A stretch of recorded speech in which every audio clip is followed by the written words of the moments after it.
objective fan.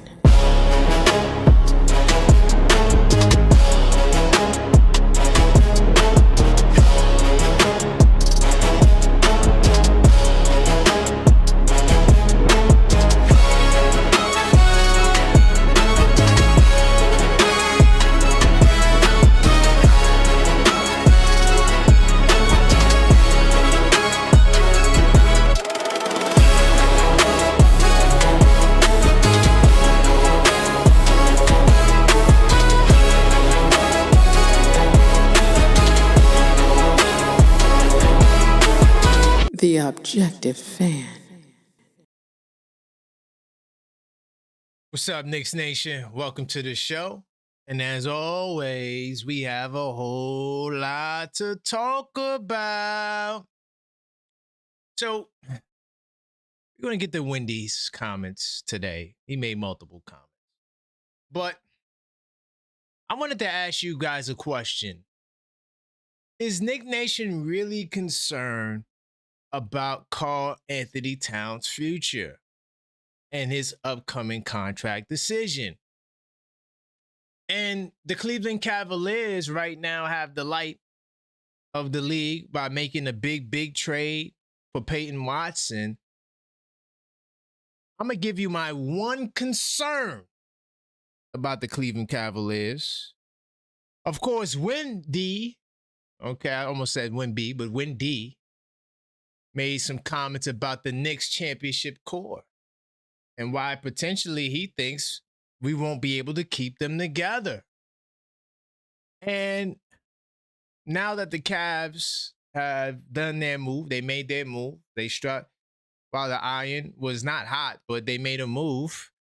Are the Cleveland Cavaliers the biggest threat to the New York Knicks now in the East? And DeMar DeRozan, why the Knicks should possibly take a closer look at DeMar as he's beginning to garner some attention from other teams that were not reported earlier on. But listen, man, big time salute. Welcome to the show. This is the Blue and Orange Brunch.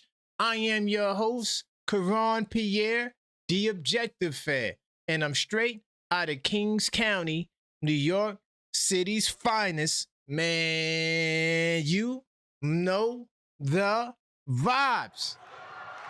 Tell a friend that we live, man. Hey, welcome to the show. Man, we got an action-packed show as the rain begins to fall. But we have to address the proper formality. We have to smash that like button. So as you guys enter the show, continue to smash that like button so we can let the YouTube algorithm know that this is the place to be. And we're still cooking with hot grease. By the way, while you're at it, you may as well subscribe because we know that well over half of you guys in the last 28 days who watched and not subscribed. So subscribe now and help us close the gap. We're on the road to 10K subs.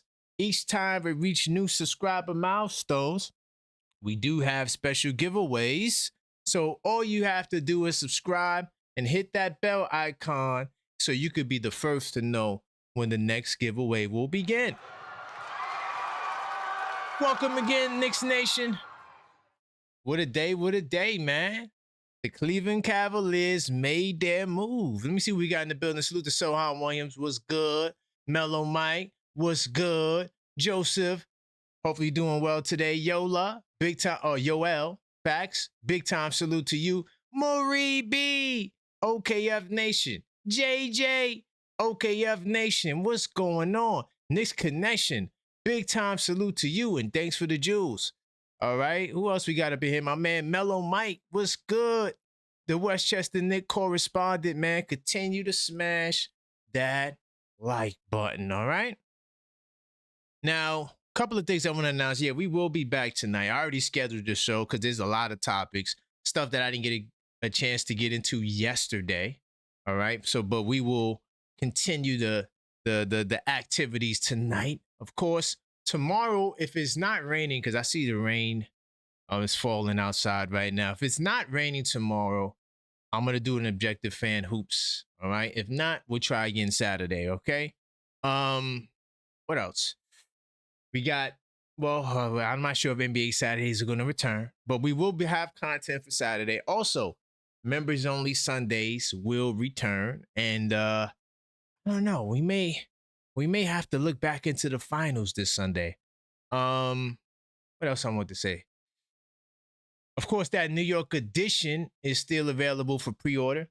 All right. All you have to do is go to the link tree. All right. That's linktree / the objective fair to take advantage of where we are right now in terms of the free shipping offered out that's provided now. And it's for a limited time. All right. The season's about to begin, and you just never know. Once again, and I said this last year, this year could be the year. Hold on, I gotta put it back in there because I deleted the message. My fault. All right, let me pin it. All right, because that's what I thought I did. All right, bet. Now,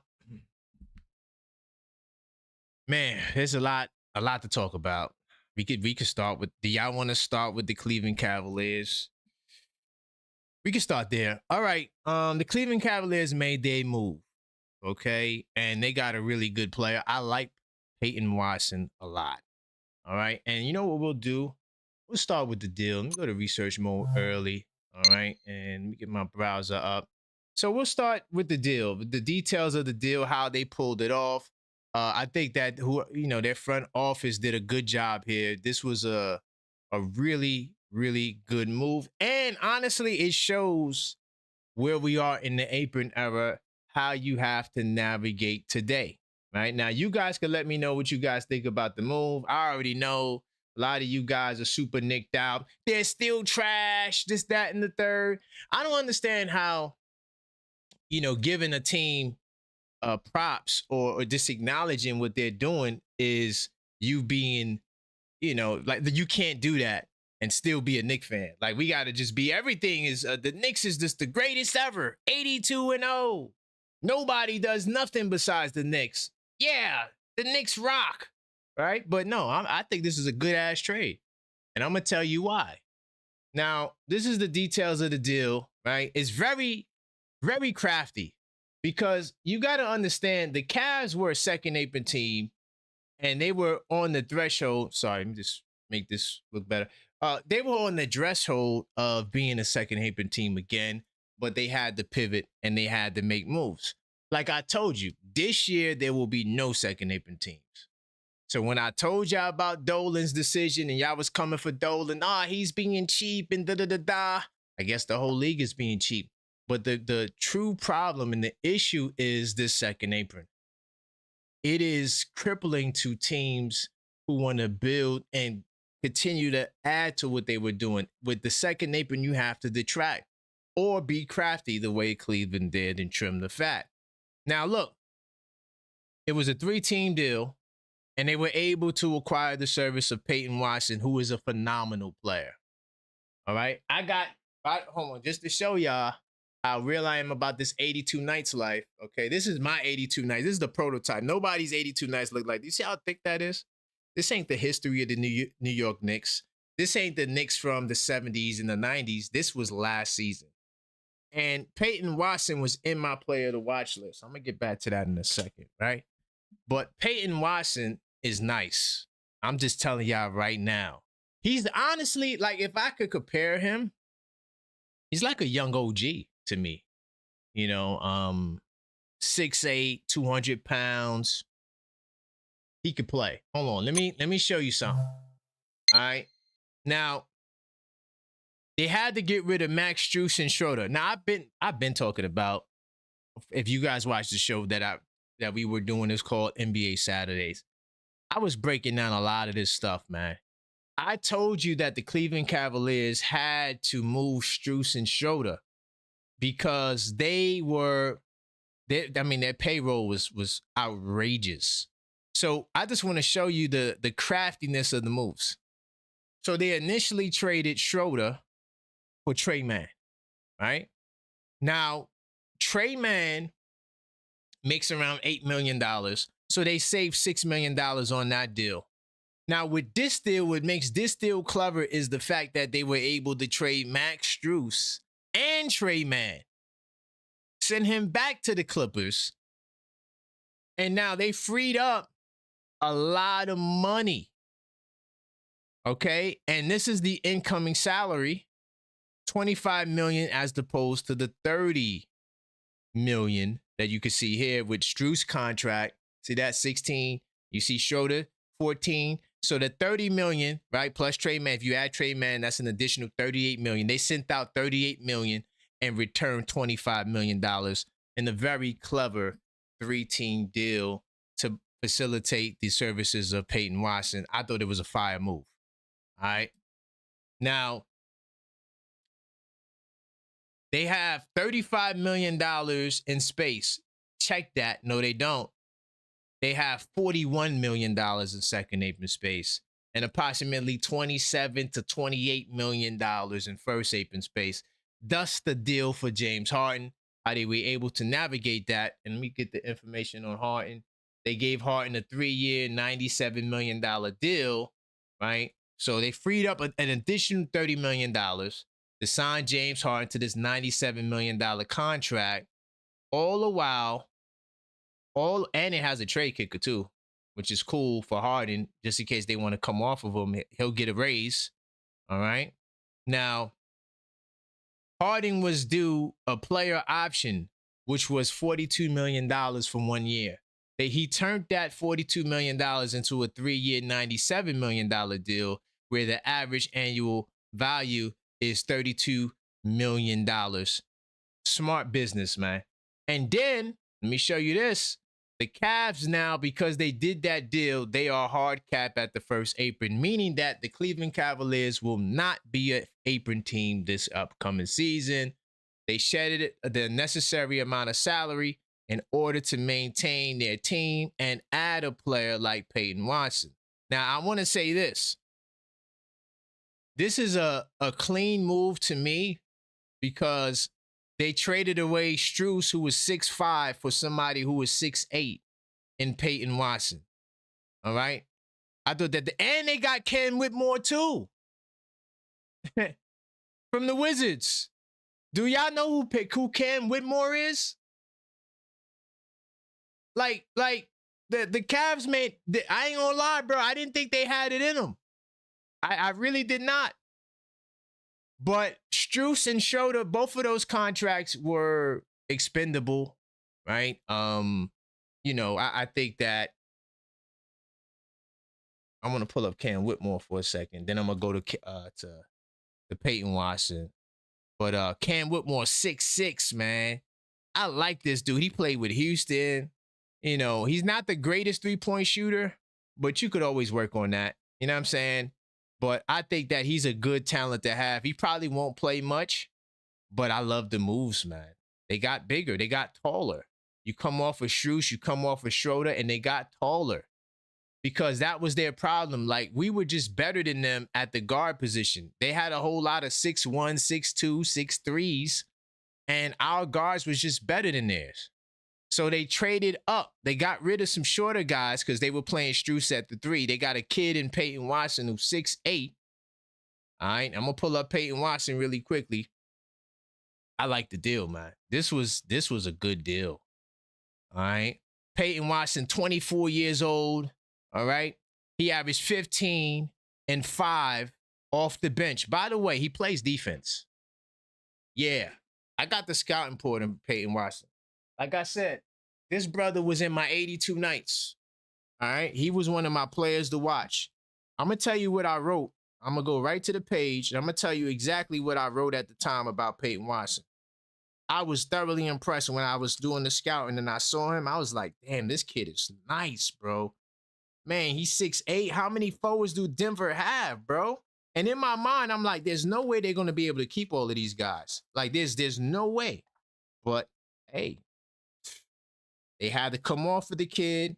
And, of course, they was going to be highest bidder. By the way, my theory, once again, I told you so.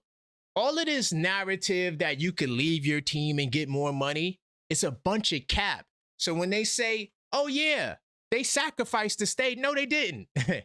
No, they didn't. And more than likely, they would not have gotten more money had they left, because this was a game that was played by Denver. They said, all right, well, this is what we'll do. Like Jalen Durant, go get a trade partner because we're not paying you that. One, Denver couldn't afford to pay him. So that's why they had to trade him. And Denver knew that they had to get something in return for Peyton Watson. But this is what I wrote about the kid. I said he's balling out of control. He averaged 19 a game in the last 5 games for the Denver Nuggets in place of Gordon and Thomas when they were both out.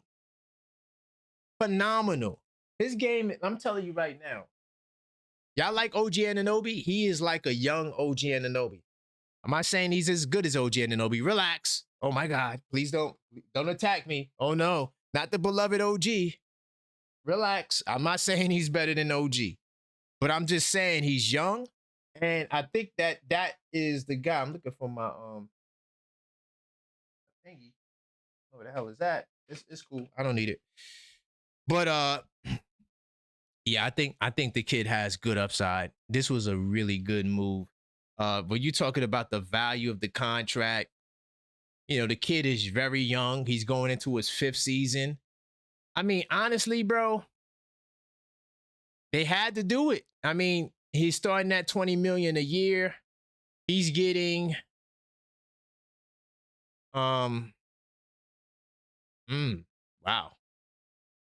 Wow, look at how they did the contract. This is very interesting contract. Anyway, whatever. I like it, man. I like the move. I think that even though this back year right here, this last, whatever this is, the $44 million with no option, I guess their hope is by the time 2031 comes, he's a super duper star. But hey, man, the Cavs had to make a move. I don't know what's going to happen here, but hey, they're banking on the kid. It is what it is. But I just want to tell you about the kid, right? He blocks shots. He's a shot blocker. He averages a block a game. He likes to block shots on drives and from behind.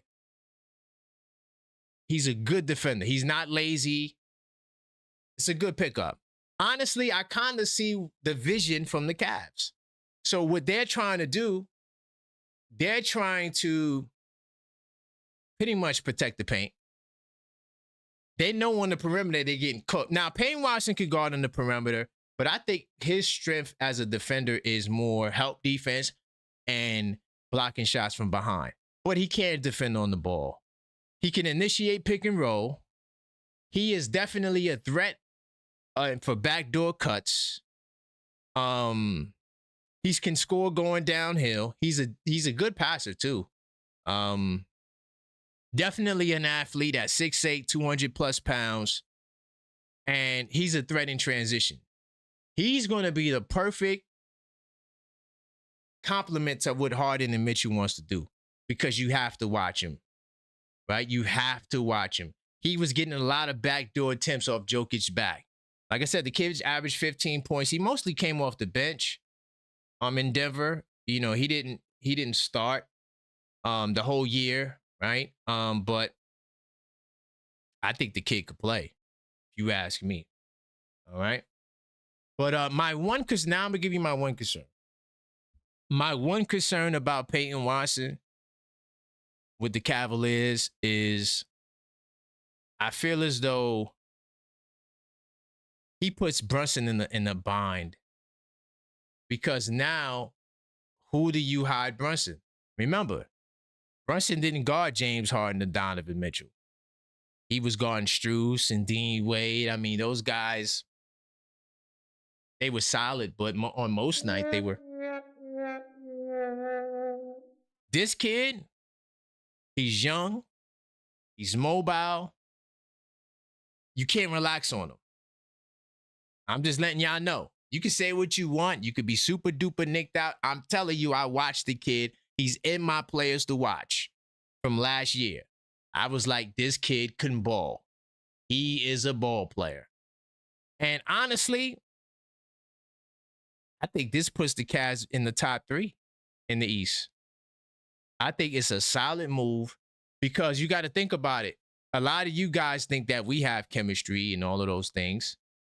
Cavaliers got the same three guys. They've been there for the last 4 or 5 years now. Donovan Mitchell, the two big guys inside. Of course, James Harden was just added, and now they adding Peyton Watson. But, now they got a training camp with Harden, who was there last year. I think that chemistry-wise, they'll have more chemistry than a lot of these other teams. Like Philly never played together, right? Like some of these other teams, Boston, right? And we're going to talk more about Boston later. But a lot of these teams got a lot of new additions when they kept a lot of their key guys. Plus, like, another thing about the Cavs, why I got them in the top 3, right? Just on paper, of course, it could go different in real life. But when you look at their team, right? I thought because I was talking to somebody earlier about the Cavs, and I didn't look at their bench. I just kind of went off the head like, oh, well, they're losing Strus and they're losing Schroeder, who are two, two solid players. I'll just say it like that. You know what I'm saying? But another player to watch that was in my 82 nights was this kid. Well, Tomlin, I like Tomlin, but the other kid, what's his name? This guy right here, Jalen Tyson, bro. Jalen Tyson, I like him, bro.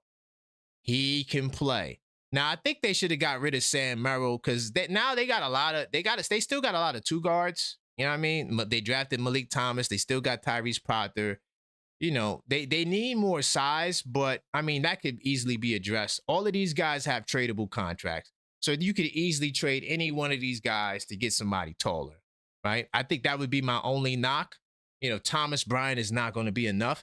They would need to get another forward, but Peyton Watson, I expect him to see him play a lot of 4 on his team, right? Because we know they like to go with Mobley at the 4, and then they'll play 4 guards sometimes with a Tyson or somebody like that. But I like the move because the other moves they have to get, all they got to do is get another big, which they got tradable pieces, like Sam Merrill. You might get somebody solid for Sam Merrill at $9 million. That's an easy flip right there. Whatever second round picks they have left, I'm letting y'all know, man. I think the Cavs, bro. I think we gotta. I think they made a good move. I think it's a solid move. By the way, if you just joined the show, smash the like button. We got to talk about Wendy. Wendy is just he could salute to Wendy. I don't want to throw no ad homs. Wendy's he's decent at his job. I just feel like he leans to the Celtics a lot, and I don't like that. By the way, also subscribe if you're not subscribed. All right. Oh, look, I already see the chat. Cleveland is trash. Cleveland can't do this. I know. Everybody is trash in the East. The East got better, but every team is trash. Every team you talk, the Sixers they can't do this. They don't got chemistry. The Cavs, they don't got this. The Cavs is bad. Go down the list. The Pacers, everybody's bad in the. I don't know. It's like some of y'all are living in a paradox where it's like the East got better, but every team we talk about is trash. I don't understand it. I don't get it. I'm old. And one thing about me, man, I'm gonna give you the real deal. I got the Cavs in the top 3. You know what I'm saying? I've been watching the Cavs for a while now, and I see what they're trying to do. I think Peyton Watson is the perfect addition to complement what they have in Cleveland. But I know y'all don't like them. They're trash. Philadelphia is trash. Indiana's trash. The Magic are trash. Detroit is trash. So how did the East get better? I'm just saying, if the East is tough, where's the competition if they all trash? None of these teams are good. None of them, right? But Boston is better. Oh, my God, Boston, man. They're a threat. That's what y'all want to believe. That's on y'all. I'm going to keep it pushing, though. Ooh, I got to... I'm going to give you somebody who I think the Knicks could trade for. Since you guys are still hopping on the center spot. How many of you guys remember Goga Patadze from the Magic? I think Goga Patadze, now I want to look at the numbers, though, because that's the one thing I didn't look at today. But I could have sworn his contract. All right, so hold on. I'm going to pull up Goga Patadze for a second. All right, now The Orlando Magic, they are in a very interesting position. They've been an apron team for the second year now, and they're teetering along the second apron, but they're not going to go into it. They already got the 14 players. But my thing is this, though. You got Vujacic, you got Carter, you got Pataze, you got Isaac, right? They got a lot of tall players, bro. I feel like if we could snag Pataze, but now looking at the salary, it'll be a little complicated, only based on the salary. But I like this kid, man. I just feel like he rots away on the Magic's bench. How do you guys feel about Goga? Like, if I could come up with a trade package to get him, would you guys, hold on, let's propose a trade. Let's see if we could do business with the Magic, man. I would love to get that kid, bro. I just feel like he's just rots on their bench, bro. They don't, I was just thinking about him. I didn't even look at the money. I said, you know what? Live on the show, we're going to try to do a trade together to see if we could get Pataze. But off the rip, you see the challenge with the money here. The money is definitely kind of funny a little bit. I mean, you could do Deuce McBride. You could do Pacome Dadier, right? You could sign and trade McCullough or any one of those two-way guys, right? Dylan Jones, right? You could sign and trade him to add salary. That's a cheat code. You could throw Kolick in the deal. I wouldn't do that because he doesn't have enough salary. But you could sign and trade, and that should be enough to get him. I know you still got to sign more players, but let's just put him up in there. I like Bataze, man. I really like him a lot. Of course, we a little bit short on the bread. Like I said, you could do that sign and trade. And then you could sign Tyler Nickel, to fill the roster out, right? Tyler Nickel has the 1.3. So if I do a sign and trade for Kevin McCullough Jr., let's just say, add him to the deal, send him to the Magic. All right. Magic could cut Kevin McCullough. They could do whatever the hell they want.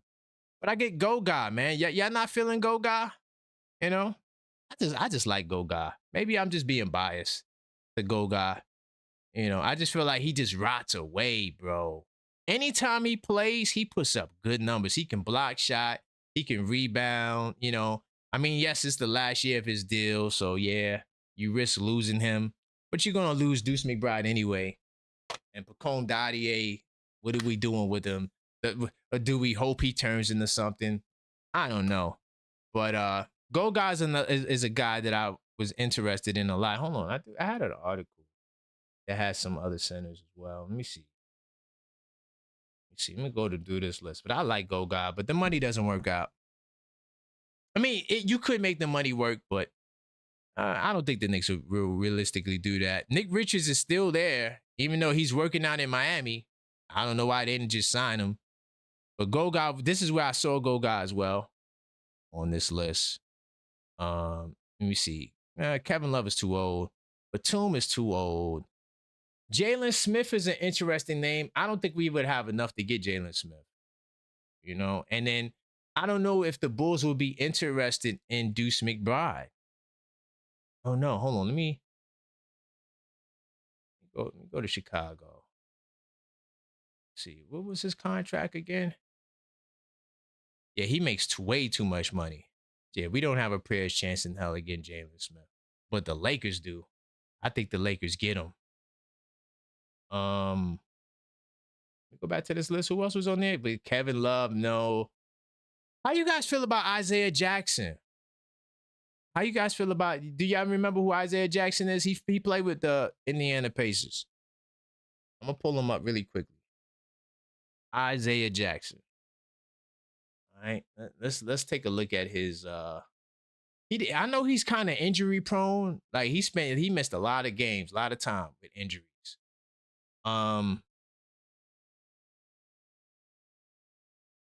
Yeah, I don't know. He's not the greatest rebounder either. Like nothing, like on the rebounding charts, nothing stands out. But he plays good defense though. He's definitely a shot blocker. He's 6'8". He's not a power. That's only if he could shoot the 3 ball and stretch the floor, he would be a power forward. But Yeah, I think I'm gonna pass on Isaiah Jackson. Now we could look at the contract though. But let me know how y'all feel about Goga though.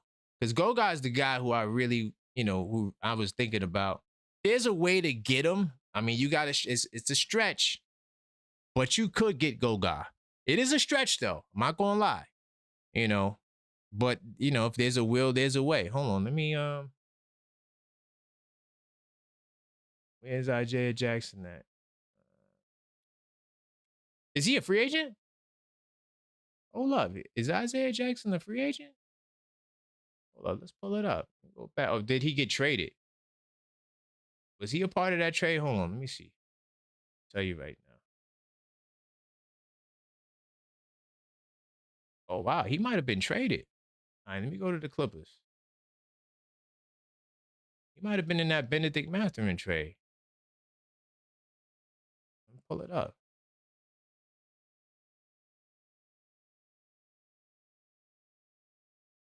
Oh yeah, he did. Oh, he makes $7 million. Yeah, nah, that's too much money.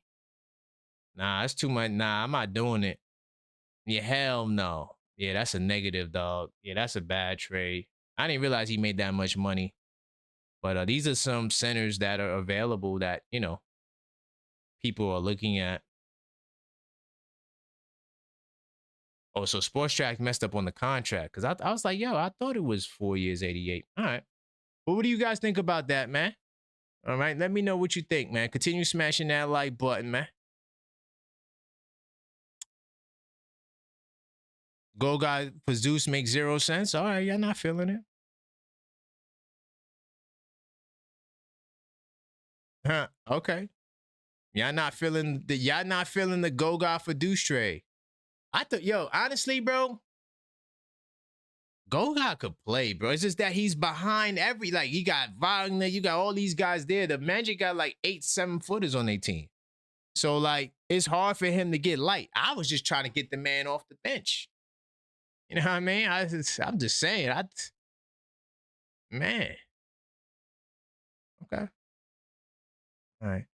So the Cavs, so hold on. I need y'all to let me know this. If the Cavs is trash, the 76ers is trash, Pacers ain't good. What team in the East is good? Like, really? Like, could we really have an intervention today? Like, if the Cavs is trash, 76ers is trash, Pacers is trash, all of these teams are trash. What are the top 4 teams in the East? Like, who besides the Knicks? I know you want to say the Knicks. Who are the other teams in the East if the East is so tough? It sounds like the East is easy. If all of these teams are trash, who is our competition? The Atlanta Hawks? Okay, the Atlanta Hawks. Who is the competition for the Knicks in the East? Or is there no competition in the East? We just gonna run through everybody. East is trash. The entire East is this. I don't know. Every time I talk to a Knicks fan about the East, none of those teams are good. None of them. They all weak. The 76ers got no chemistry. You know, they not good. And LeBron he's selfish. And so I just want to know, where's the competition going to be at? Because if the East is trash like we saying it is, then they're going to try to take away from our credibility. Y'all ain't beat nobody. Eastern Conference is weak as hell. Y'all ain't play nobody. You played LeBron. He's 48 years old. I'm just saying, like, where is the competition? I completely disagree. I think the East has a lot of competition. Am I saying they're better than us? No.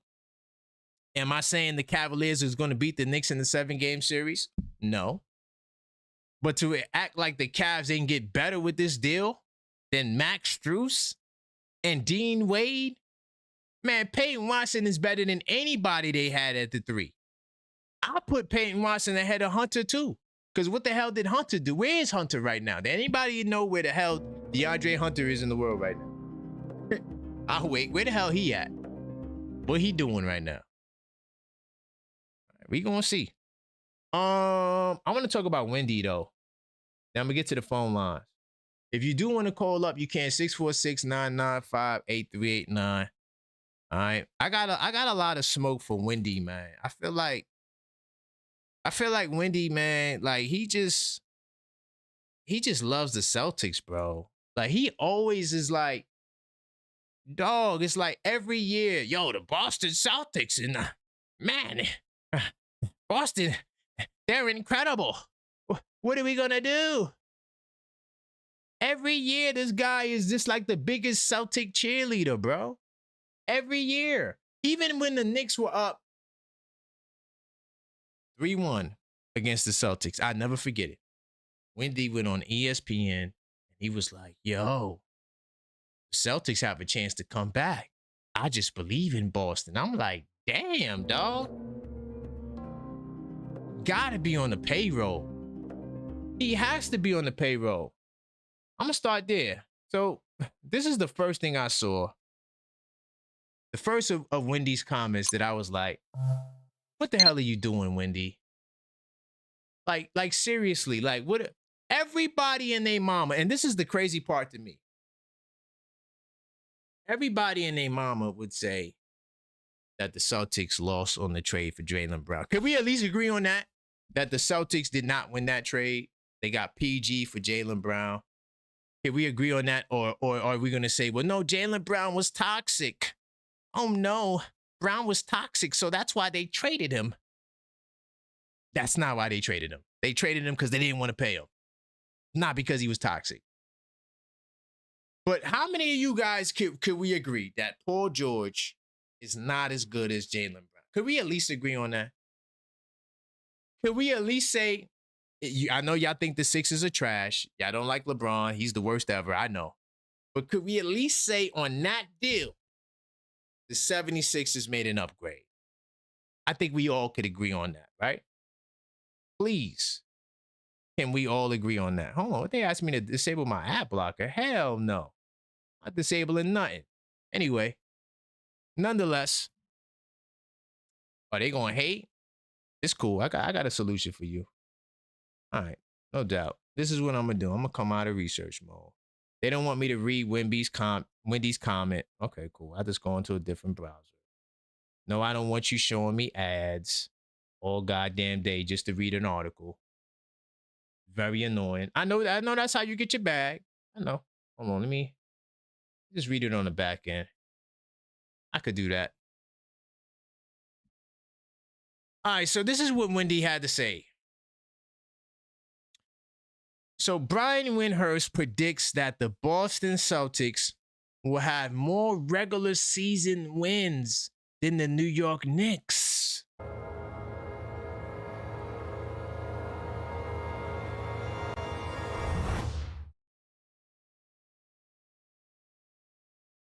If that's what the guy does, I'm ready to go. And he's talking about PG. I'm going to get to that. So,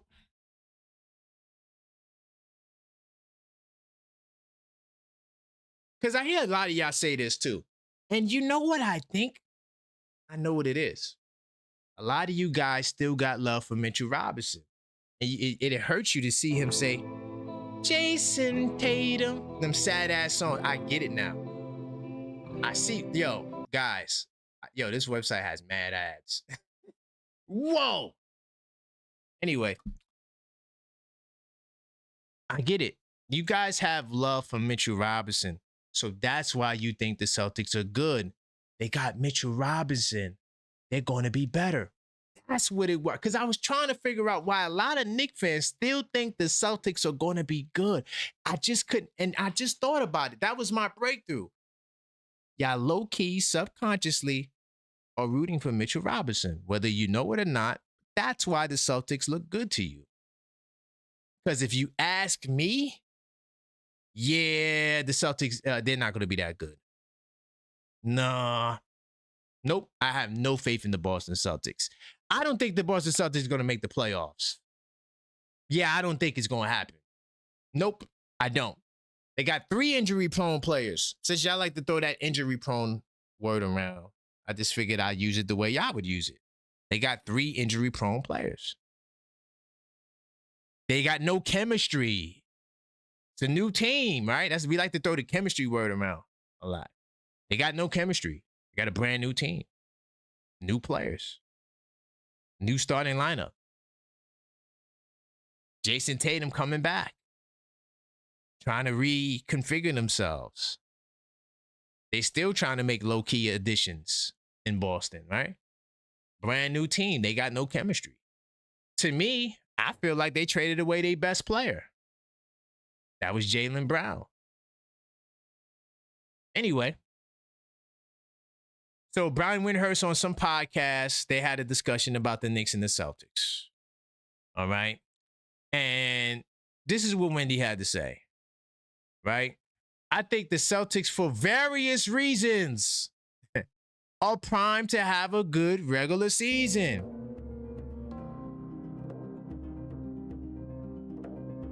This guy loves him, the Celtics, boy. He loved the Celtics. Oh, man, they're going to have a really good regular season. This is his explanation. If Paul George shoots 42% on threes, which is what he shot after he came back last year from suspension, and fills the 3-and-D role, probably taking 7+ threes a game, if that's what the guy does, then I'm ready to go.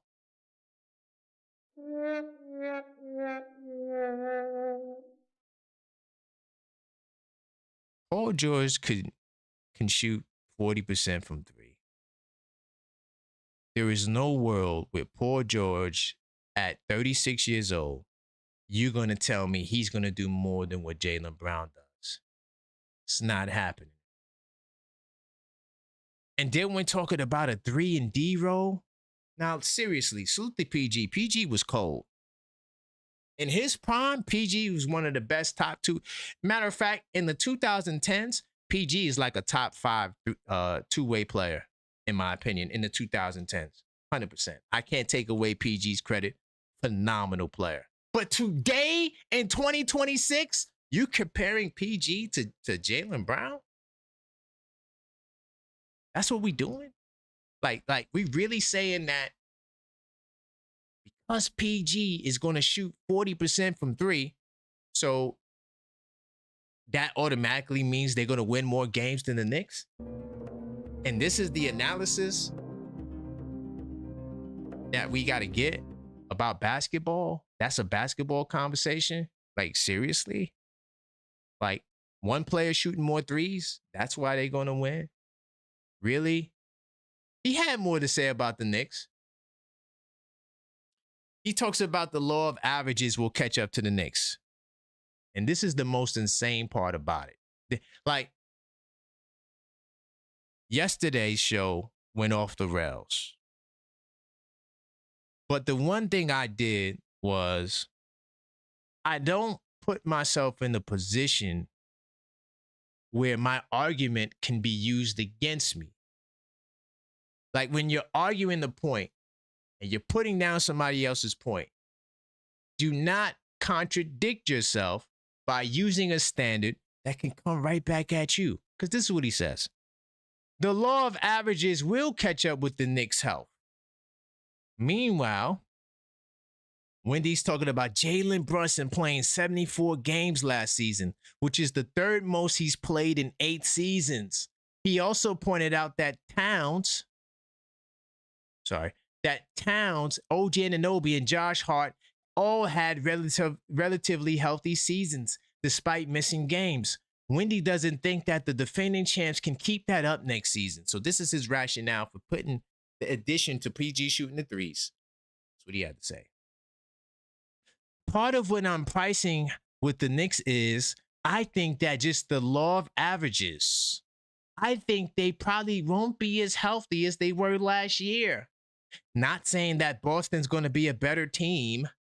And I think Boston might be healthier. First of all, that last statement right there is just, it proves to me that you're a Boston fanboy. So you're banking on ill health.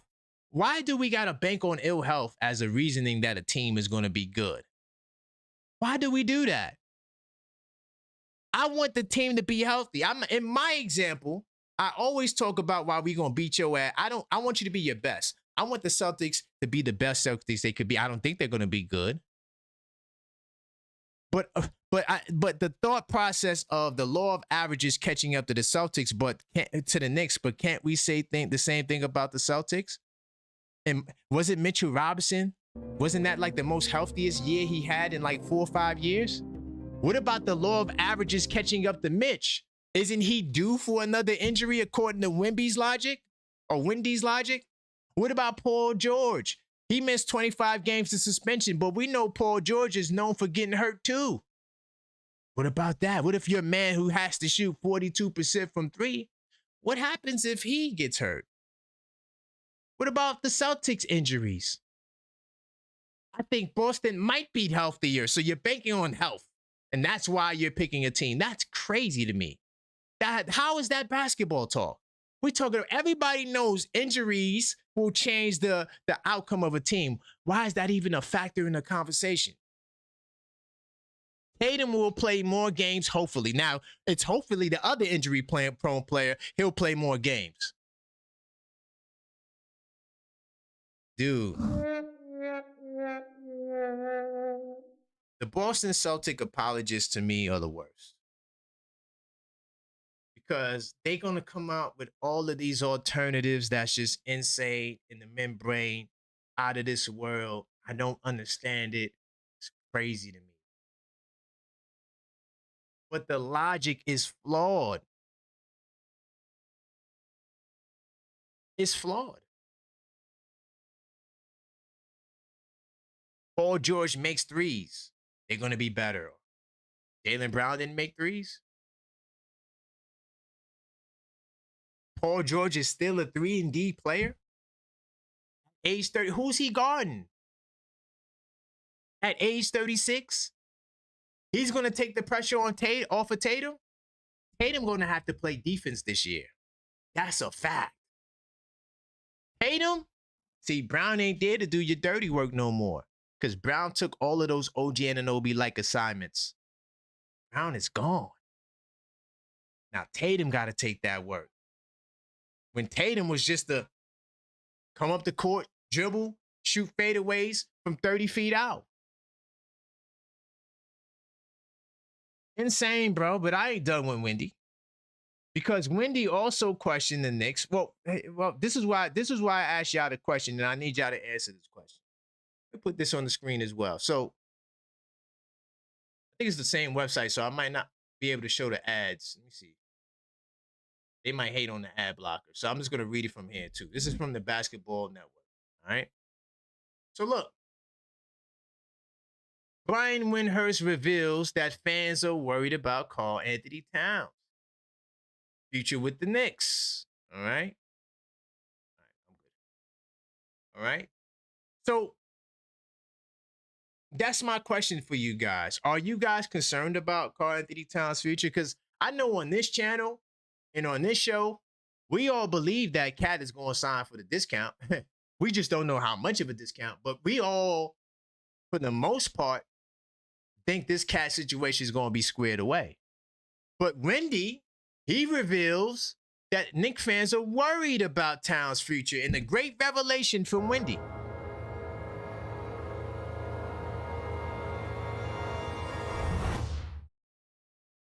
Okay,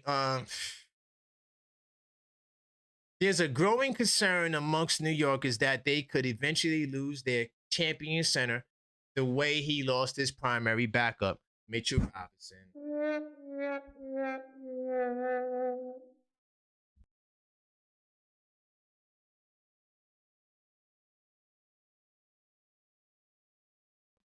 The reason why Mitchell Robinson left is not the same reason why Cat would leave. Can we at least agree on that? That's not a good comparison. If we lose Cat, it's because we can't afford, or we feel as though we can't afford to pay him. That's the only way we lose Cat. Mitchell Robinson, we didn't want to pay him. See the difference? We was like, nope, we're not going to the second April. Anyway, ESPN Brian Windhorst, analyst at ESPN, since during his recent conversation on the podcast, or that he had, no, I'm sorry. this is where he had this conversation in the podcast, but it was with Knicks people who he saw at JFK. So he met some Knicks fans at JFK, and these fans told him that they were worried, right? This is what he said. When I arrived at JFK, I had a very nice custom agent named Edgar. Shout out to Edgar, who's a Knicks fan. So you talked to one Knicks fan named Edgar, and this is how you come to your conclusion. Okay. He's talking to me about the Knicks. Very worried about Towns' contract. He sounds spooky in the goddamn woods.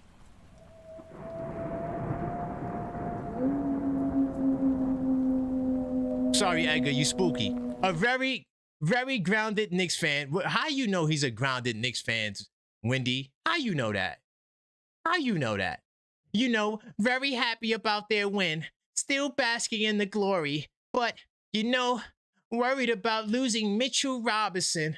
Worried about Towns' contract. I told you the Mitchettes, I blame the Mitchettes with their sorry-ass song.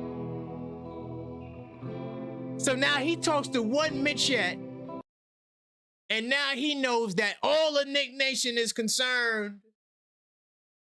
But yo, Wendy, all you gotta do is come to the Objective Knicks fan channel. I do a survey every day. I get thousands of votes, and I ask fans how they feel, and they tell me how they feel every single day. I'm here to tell you that most Knicks fans believe that Towns is coming back on a discounted contract.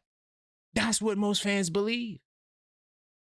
We not sitting here worried about Cat. The man just got married. Salute the big bodega Cat.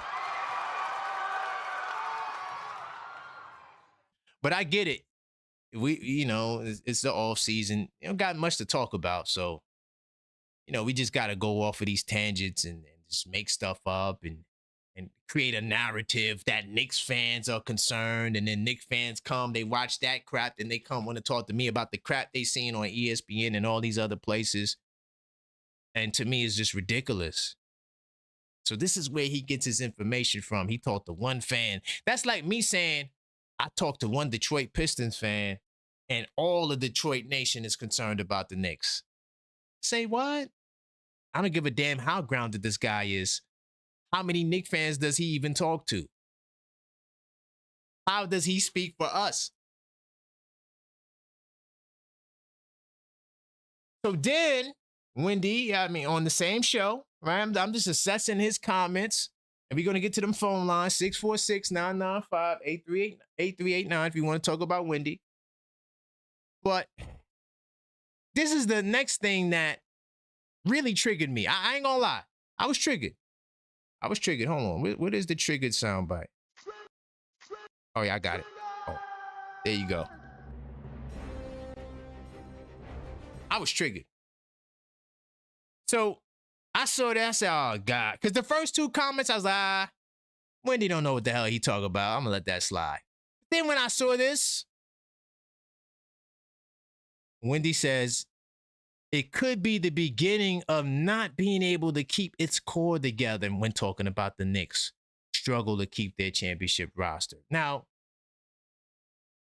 guys, and salute to y'all, because the majority of y'all who rock with me, especially OKF Nation, salute to OKF Nation. All right? For the most part, y'all are level-headed, man.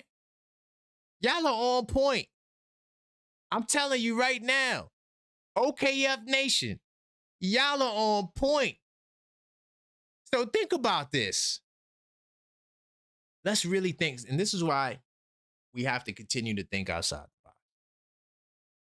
How are we struggling to keep together our championship roster? That's what I want to know. Where's the struggle? Do you guys believe that we're struggling to keep the roster together? Because I know that Mitchettes are like, man, Mitch is gone. Oh, no. He's the only player we lost. Don't go. Save me the nonsense about Trey Jemison and Ariel Hukporti. Come on. Let's keep it real. The one player that we lost is Mitchell Robinson. And we didn't lose him. We didn't want him. We could have signed Mitchell Robinson last season when he only played 17 games, when the value was low. They did not want to go into the second apron. That was it. It's very simple. It's not a struggle to keep my team together. We signed our entire core bench guys for the same price as Mitchell Robinson. Look at Leon Rose for that. So what struggle is it to keep the team together? Because Cat didn't sign yet. Cat could sign tomorrow. And none of us is going to remember the summer before. If Cat signs the deal tomorrow, are we going to talk about, wow, he signed it in August and not July, and we had to wait to da-da-da-da? Really? It don't matter when he signs it as long as he signs it. But where's the struggle? So I'm saying, guys, bro, man, like, oh, man. So this is what Wendy had to say about this. I'm not concerned about this season with Cat, you know? I'm concerned that if he doesn't extend, it's an obvious problem because he's going to be a free agent. And if he doesn't extend, it's for a number that's basically, it's the max. I think savvy Knicks fans know that Cat extended for the max could be the beginning of this move not being able to keep his core together. One, you're stating the obvious. If Cat signs for the max, then other players have to go. But you know, my problem with the statement, Wendy, is that you acting like the season started and Cat didn't sign, and now he's outside the window to re-sign. Like, your comment would have more relevance in October. We're in August. It ain't over yet. But yes, potentially, possibly, at least one of our core will have to go if Cat gets the max. But I have a theory about the 28-29 season that I already started doing structuring my article for. Relax. I'm also doing my notes for the other articles, so those articles will be coming soon. All right? In fact, I intend to work on it tonight in between shows. But that's Cat's business. I'm not mad at him either way. Get your money. Take the sacrifice. It works for me. But all I'm saying, though, Wendy, is that you're not concerned about the Knicks. You're not concerned about them. You're a Celtics fan. All right? You're trying to come off as objective, but I know that you slant to Boston, bro. And that's fine. Is Brian Windhorst from Boston? I don't know. I don't know where the hell he's from. But it triggered me because we're acting as if the brother can't sign tomorrow.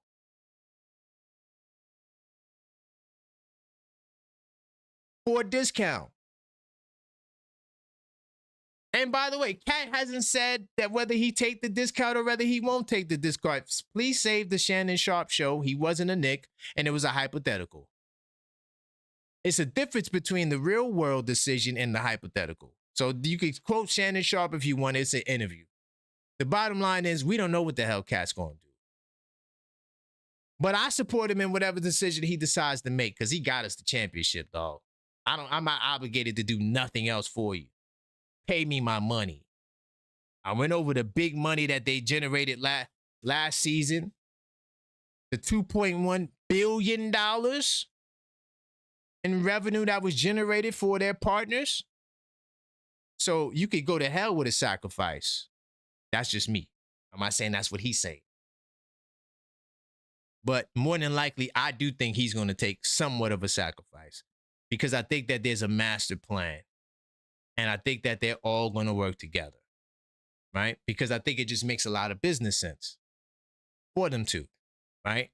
Because he won't get the same money anyway. So like if he goes, well, trade me if you're not giving me 35, it's going to be hard for Towns to get paid elsewhere because teams are in the phase of cutting back. So either way, there would more than likely have to be a cut unless he's just going to, I told you, star players do not go through free agency. They go through trades. You won't see a star player leaving in free agency. So that's why the Lakers, who I think have the trade chips for Jokic and Kessler and Reeves, perfect. Oh, we got those two. We could package them, flip them for Jokic. Easy work, right? You're going to have a team that's willing to put together that package. Now, it may exist. It could be the Lakers too. Maybe the Lakers say, we'll take the Karl Anthony Towns business. And maybe you do a Kessler for Towns. I'm just saying, right? But the bottom line and the silver lining is I just don't like Wendy commenting on Nick business because I feel like he's slanted and he leans the other way. Then he wants to act like I'm concerned that if Cat doesn't extend, it's going to be a problem. Man, these guys are good, man. By the way, if you just joined the show, continue smashing that damn like button. We got to get the likes up. All right. Salute to the live chat. I see y'all coming for Wendy's head. Yeah, man, I ain't gonna lie. Like that comment triggered me because the way I presented the news is the same way I saw it. I saw the first two comparisons first. I thought that the whole Celtics winning more games than the Knicks was ridiculous. I really did. I also thought the other point that he made, right, about fans being worried because he talked to another Knicks fan was ridiculous. I wasn't even going to talk about that. But when I saw the third quote, I was like, nah, G, what are we doing? We got to stop. Smash that like button, though. And if you're not subscribed, subscribe. Help us close the gap because well over half of you guys who watched in the last 28 days, you guys are not subscribed. So subscribe now because we're on that road to 10K. By the way, just want to let you know the 82 Nights New York edition, all right, is available for pre-order. All you have to do is check the link tree. This is for the fans who do more than just watch basketball. The 82 Nights New York edition is made just for you. You can track every game, every score, important trends, players to watch, your top games, fan experiences, and the entire 26-27 season from beginning to end.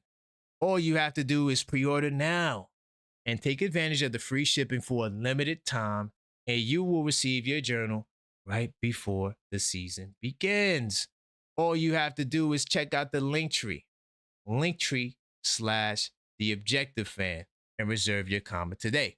This is the same link that is pinned in the chat, all right? Or should be pinned in the chat. Yes, it is.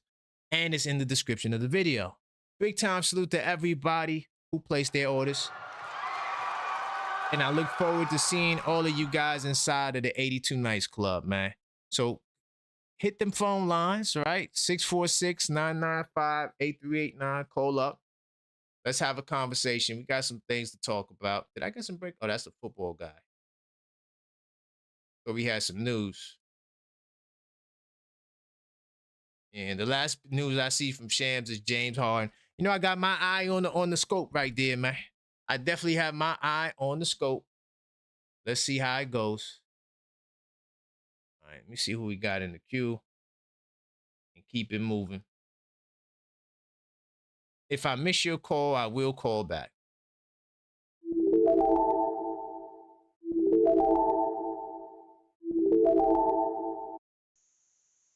Hey, what's going on? Wilton in the building, man. Man, we just having a good conversation, man. Which direction you would like to go in? Man, listen, man, you know what I'm saying? I just want to know where we at, you know what I mean? Where we stand for us getting our players because, yo, Cleveland looking good right now, you know what I'm saying? They got Peyton Watson, he's young, they're athletic, he's a good defender. That's a fact. I'm surprised Max Strus didn't go to Denver because that would have been a great pickup as well because he's well experienced, he can shoot the three, and he defends well. Money. You know what I'm saying? They couldn't afford him.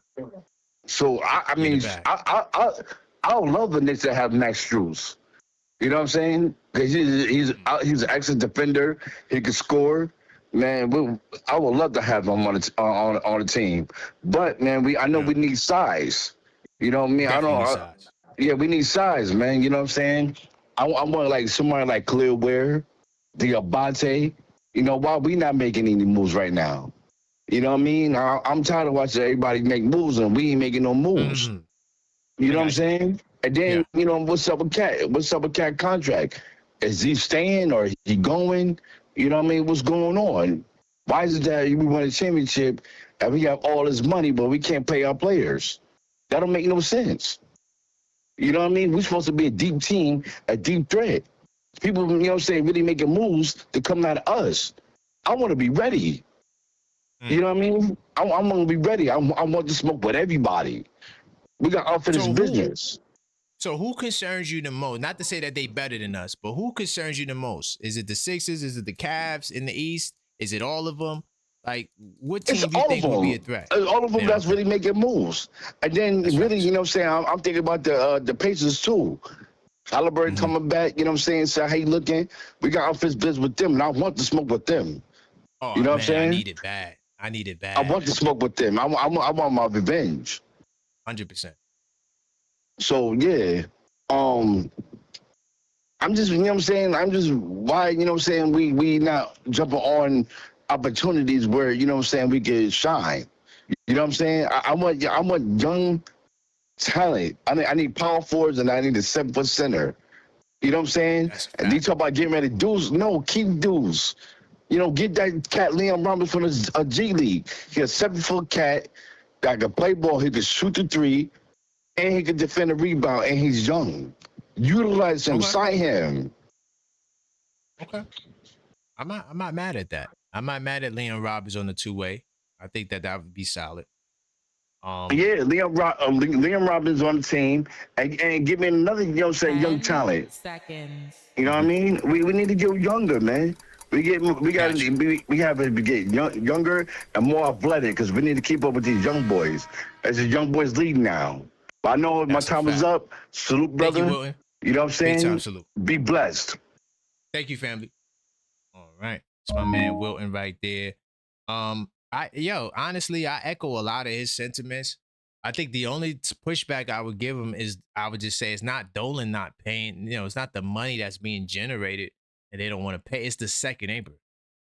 It's the second apron is crippling. So, and I understand the game, you know, the apron was put there, right? But this is what the reform that's going to be needed in the next CBA to address it. Because it's a shame that Denver has to lose Peyton Watson because they don't want to go into the second apron. And that's another thing I was trying to explain to the brother. The reason why Strus did not go to the Nuggets is because they couldn't afford him. They're $4 million over the second apron right now, the Nuggets. So they got to free up more salary, right? But we'll see what happens with them. Once again, 646-995-8389. Get my girl Angie on the line. See where she wants to go.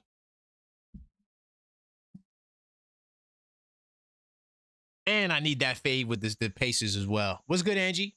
Hey, Karan, what's going on? Hey, we in the building, man. And Wendy triggered me today. I ain't gonna lie, man.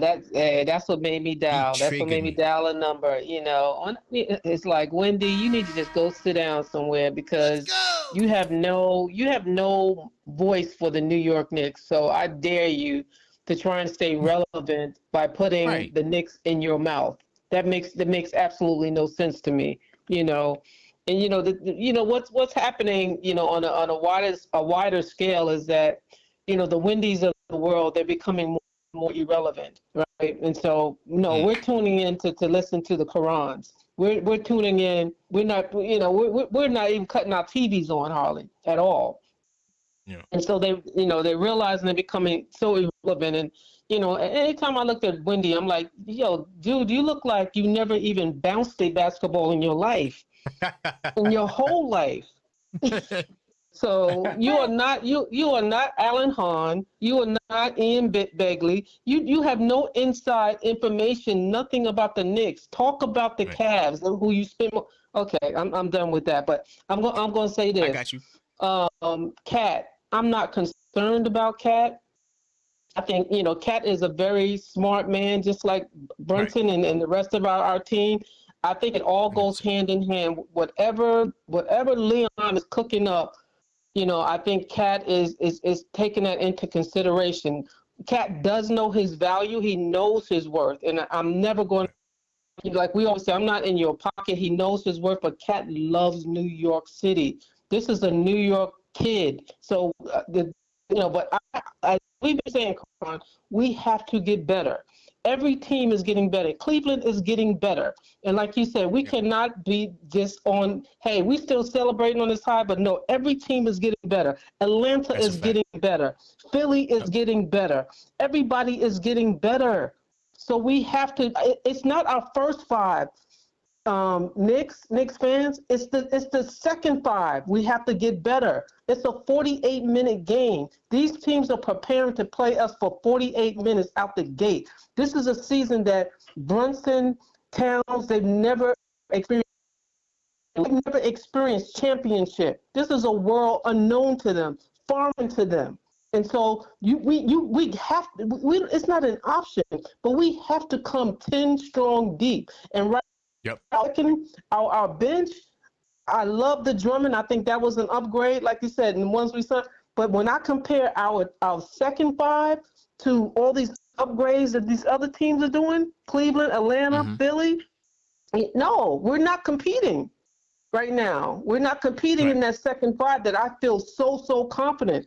We got to remember, Tibbs is no longer our coach. Starting five is not going to play 38 minutes. They're not. So we have to, so that's where I am. I'm with you. Yeah, Cleveland is making some moves. And to be honest, I'm gonna close with this. I got Cleveland as number 2 behind us, and I actually got Atlanta behind them, and then I have Philly. And the reason I have Cleveland, the reason I have Cleveland and Atlanta is because Atlanta. I'm still live. Okay. There. Because you breaking up a little bit, Angie. Can you hear me? I can hear you better now. Yeah, say that last line again. Yeah, the thing about the Knicks, Cleveland, and Atlanta, our core is there. We're bringing back our same core, right? And so coming out the gate, I think they're just going to have, somewhat of advantage. I think it's going to take Philly some time. I think it's going to take Boston a little time. I think it's going to take Indiana some time. But they're obviously getting better. Everybody's getting better, and so we just have to. So I just want to say that. But yeah, hit those likes, smash those likes. Yeah, that's where I am. Angie. Okay, all right, be good. Big time salute. All right. Great call from Angie. That's all I was trying to say. I'm not saying they better than us. Relax. I'm not saying the Cavs is going to beat us, but I am concerned about that Jalen Brunson matchup. I do think that is something to watch. Definitely smash that like button like my sister Angie just said. OKF Nation in the building. Salute the OKF Nation. We having a good conversation today. We talking about, are y'all really worried about Cat's future? Wendy talked to one Knicks fan in the airport. Now he think he knows what all Knicks fans think. We're also talking about the Cleveland Cavaliers. Are the Cavaliers a threat? Have they taken that second spot from whoever else? Whether you had Philly, whether you had whoever that was. All right. But continue to smash that like button. We got another call up. What's good, Frank? Uh-oh. Frank hung up. Okay. It's all good. All right. Call back, Frank. You got another call. My man Walsh P in the building. Your call has been forwarded to an automated. Call me back, Walsh P. We're going to be back tonight as well for Level-Headed Knicks Talk. We got more to talk about. I'm going to talk about the topics I couldn't get to yesterday. We have to talk about the Philadelphia 76ers. All right? For sure. Hold on. Let me get my man. What's good, Walsh P? Hey, what's going on, man? We in the building, man. Where you want to go, man? What's that? A lot of topics today. I said, where you want to go? Sir. Got a lot of good topics, man. I'm on Wendy's head today. No doubt. First off, before I even start, I just want to address, because I know on Sunday, the members only, I fell off. I had lost power in my crib. So, yeah, we got shut down. We didn't get shut down, but we had a blackout or whatever. We had lost power or whatever, all in the area, like in our development or whatever. So So yeah, I just wanted to address that. You know, Okay. so yeah. So good. Whatchamacallit? As far as like, all right, first off, that was a good move by the Cavs. That's definitely a good move by the Cavs for Peyton Watson. That's number one. Whitmore. Yeah. As far as the East, man, like people who are saying like, yo, the East, these teams is terrible, that's cap. These teams are good. Like these teams upgraded. The only reason why I'm not worried about these teams like that, like in the regular season, I know it's going to be a battle. I do know we do need size, definitely. And the main reason why the main reason I'm saying we want size is I believe we're coming out of the East again. It's when we get to the finals that size is going to be beneficial. Like we're going to need that size.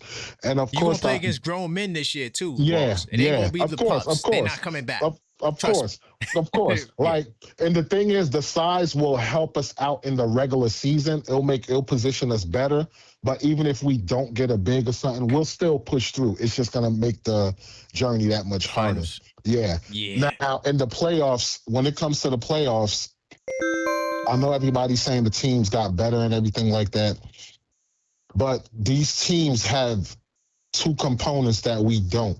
I mean, that we have two components that they don't. Number one, we have a closer that nobody can guard when it comes to, clutch. And the second thing we have is whoever their best scorer is, we have three different guys that could shut them down or have the opportunity to shut them down with the wing stop. Exactly. Yep. That's the dynamics that we have. The only team that is able to combat that give us a fit, and that's because the third component too is we wear these teams down. That's another component. The only team that gives us problems every single time is the Pacers, because the Pacers are built to outrun you.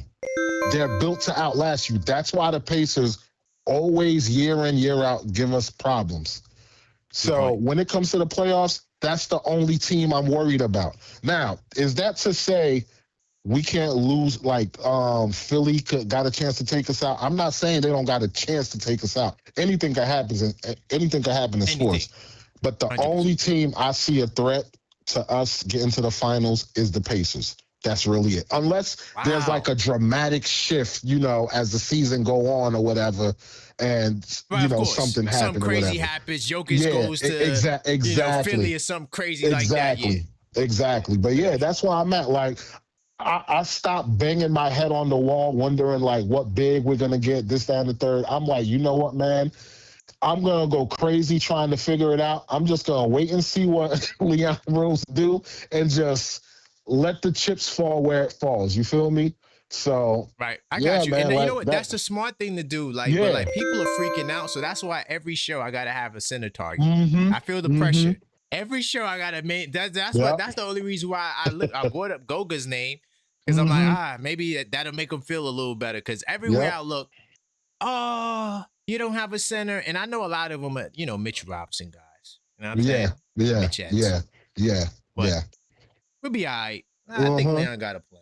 Right. I think it's going to make sense. I still wished we would have held on to Hokporty, because if we would have had Hokporty, we would have pretty much been all right. Because when I look at the roster, man, we got two players for every position. If Brunson got to miss a game, we got Colett and we got GTA. You know what I mean? Gotcha. We already know Mikal, he ain't missing the game, so he ain't missing the game. We can take that out. The two-guard spot don't matter. Exactly. Yeah. If OG's out, we got Clarkson, we got Shamet, and we got Diawara. If Josh Hart's out, same thing. The only, like I said, the only concern I have for the big is if Cat is out, we only got Drummond, and we'll have to mismatch OG and Diawara. And I'm like, that puts us a little thin there or whatever. But that's the only thing, man. Other than that, man, like we covered in every single position. So yeah. Man, let's see how the season go. I would like if OG goes down, God forbid. Yeah. I would like to have another guy just in case Mo Diawara just plays like a young boy. Because I don't know, like Waltz, like in the finals, are you trusting Mo Diawara? I'm not taking a shot at the young fella, but I'm just saying, we get to the finals. Is you gonna play Mo Diawara? He would have to impress me in the regular season, dog. Like, see what I'm saying? So I need somebody that's more seasoned. You feel me? Let me ask you this. Me a little more. Let me ask you this. How would you feel about signing one of the Morris brothers, yo? The twins, they retired. They did? Oh, I thought one of them was still staying active. Oh, okay, all right. Maybe. Right. I don't know. But I know one of them for sure retired. Yeah, one of them definitely did. All right. What about Batum then? How you feel about Nicholas Batum? He's there. Kevin Love. You know what? He's a seasoned vet. Because all we need is like 10 minutes. That's it. Yeah, that's all we need. Yeah. Simple for me. Yeah, I wouldn't mind that. Yeah, I wouldn't mind that. What do you think that Leon is like just waiting for somebody to be bought out? Like, I feel like it's the calculation in all of this waiting. Because even Cleveland made the move before us. Because I was getting on Cleveland. They ain't really do nothing yet. And now they struck and they made a big move. So, maybe, I don't know. Do you think he could be waiting to see how the domino fall with Pat's contract and Hart's contract? That too. Nobody moves until Cat moves.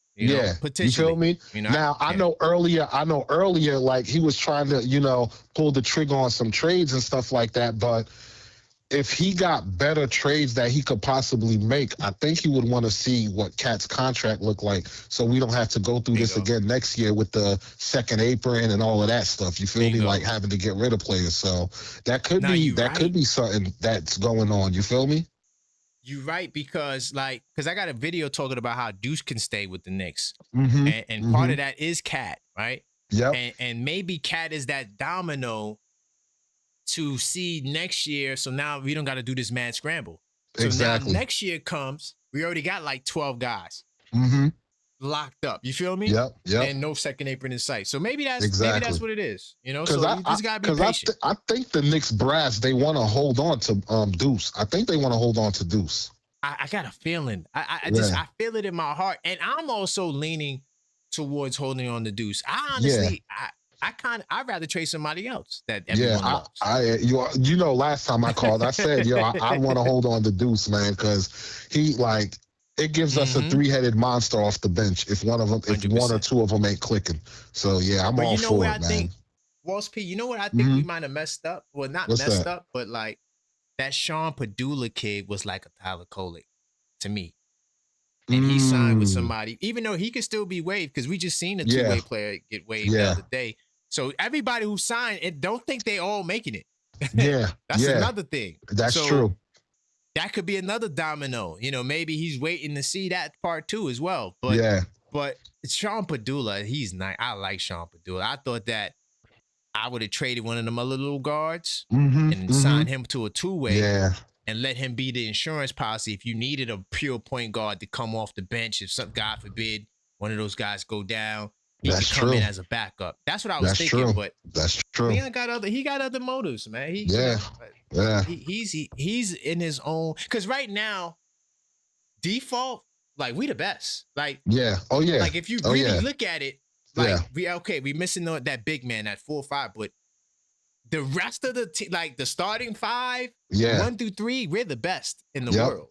At 1 to 3. No one has a better 1 through 3 than us. So and if you take it to the playoff, if you take it to the playoffs with this as we're constructed, we're good. It's just the regular season. We need that third big man. You feel me? That's what it is. But when we get to the playoffs, man, like I'm not worried, man. As of right now, I'm not worried unless something like I said, something catastrophic happened. Man, Walls P, I'm mad that you had your back out, unfortunately, man. But it was good. Man. We wound up deliberating on the Oakley trial, but it was a good time. It was a good time. But I definitely, I catch the rewatch. I watched the rewatch. Oh, the replay? Yeah, okay. yeah, definitely. Yes, sir. Got interested, right? Yeah, of course. No doubt, man. Big time salute. All right. If you don't know what we talking about, by the way, salute to Wall Speed. He's OKF Nation Plus. No clock status. Anyway, we deliberated on trial, the Oakley trial. It was a good show. To all the channel members, go back and watch that show. Big time salute to Immortal Cuts. He says, Quran, keep killing these clowns. They praying for our downfall already. That's bro. The amount of hate. Look, what I'm gonna say is this, and I'm gonna continue reading. The level of disdain and dislike from the haters have only risen. I'm talking about the Knicks haters, the people that don't like us. Yeah, they don't like us even more. And the sad part about it is, you know, it's just a lack of objectivity. And that's where I come in, right? Because I'm not the souped out Knicks fan. I'm coming with all the stats and facts. I'm coming with a sound argument, right? I'm not going to say, well, yeah, we're going to finish with a better record than the Celtics because they're going to get hurt. I can't put together that argument. That's not what I'm going to do. To me, that's like surface level stuff. Everybody gets hurt and deals with injuries at times. And if anybody gets an injury, that could be the end of their season. We know that. If Jokic goes down, the Nuggets don't have a prayer chance in hell of doing nothing. We know that. That's simple, right? But let's talk about the game. Let's analyze how a matchup with the Celtics and the Knicks will actually look like. Who has the team that's more durable for an 82-game campaign? Would have to be the New York Knicks, man. We got a guy, Mikal Bridges, he plays every game. He doesn't miss a game, dog. Anyway, but he also says the hate is real. They really hoping we don't come back full strength. See, that's another mystery, right? And I'm saving that for the fade, for the debates. You come into the debate thinking that we're worse than we were last year. And I'm going to cook you. Because that is the thought process. We hadn't even made our move yet. Look at Cleveland. Everybody was getting on Cleveland. What are they going to do? They waited till August 20th to make their power move. And now, some people, I'm not going to say everybody, but some people regard the Cavs as a good team in the East. So all we need, our move is very simple. If we get a 4-5, that's it. We don't need nothing else. Get a 4-5, a 5 to fill out the spot, and get another 4 just to have competitive nature at that 4 spot. So now it's not just Mo Diawara. He got to bang out with somebody else, and now you got a stacked team. That's all we need.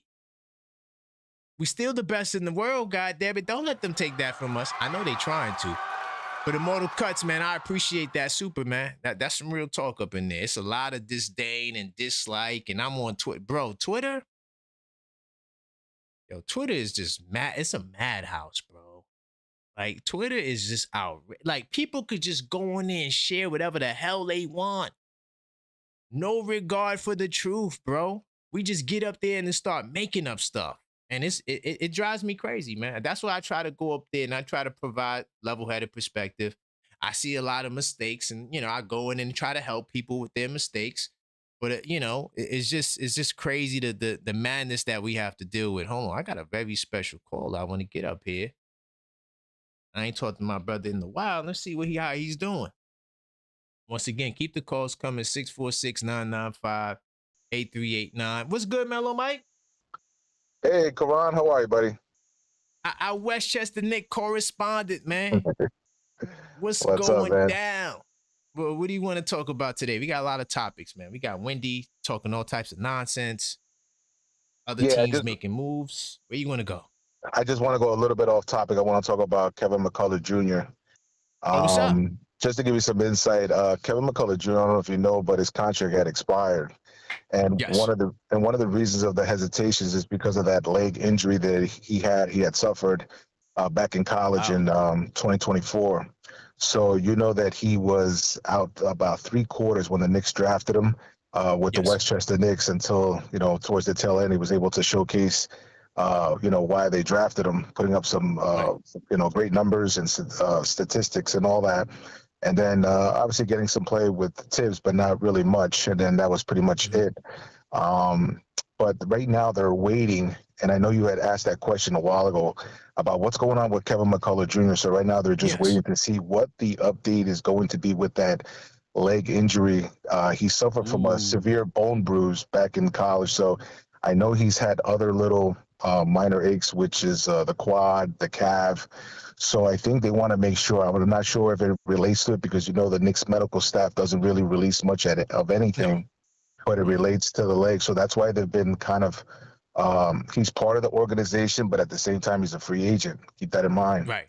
So that's the toss up right now. What are they going to do? So I think they really want to bring him back, but the issue is they need to find out on the medical part, is he good to go? And if so, then I think he'll definitely come back. Wow. So you're saying with Kevin McCullough Jr., there's concerns over his health. Yes, absolutely. And so that's why he's pretty much just we hadn't had any word since the fight. The last time we seen him was the parade image. It was no other, well, did he get engaged or something like that though? Or something like that, right? Yeah, he got engaged. I saw that. Yep. Salute to that. Congratulations to McCullough on that. Yep. So another idea that I had, right, from Leon, because he's a pioneer in the game. Leon pioneered the wrinkle sign and trade rule where you have to give the guy a raise, and he gave him $1 raise. So he pioneered that move. That's how we was able to get Towns, right? But my question is, do you think he's potentially? I know that there's some concern about the injury, but are they looking to sign and trade him? Like, do you think that he might be sign and trade bait as well on top of the injury? I mean, that's a good question, Karan. I mean, you know how it is in today with Leon Rose. I mean, anything could happen at any given time. I know that out of the 4 guys that came in that class with Hawk Porty, McComb, Tyler, and Kevin McCullough Jr., obviously Kolek leads the class, but McCullough I will put in second as far as productivity. The thing that's hindering him is that injury. And I think if he was able to get more playing time, I think this would have been a great year for him to develop even more, because you know what they call him. They gave him that nickname, Josh 2.0. He's not the vocal guy as far as expression, but what he does on the court, he puts up those numbers defensively and offensively. He's a very humble guy. Just goes in there, does his job, and that's what I like about Kevin McCullough Jr. He's very consistent. It's just the health part is what's holding him back to help his team be successful as far as doing his part.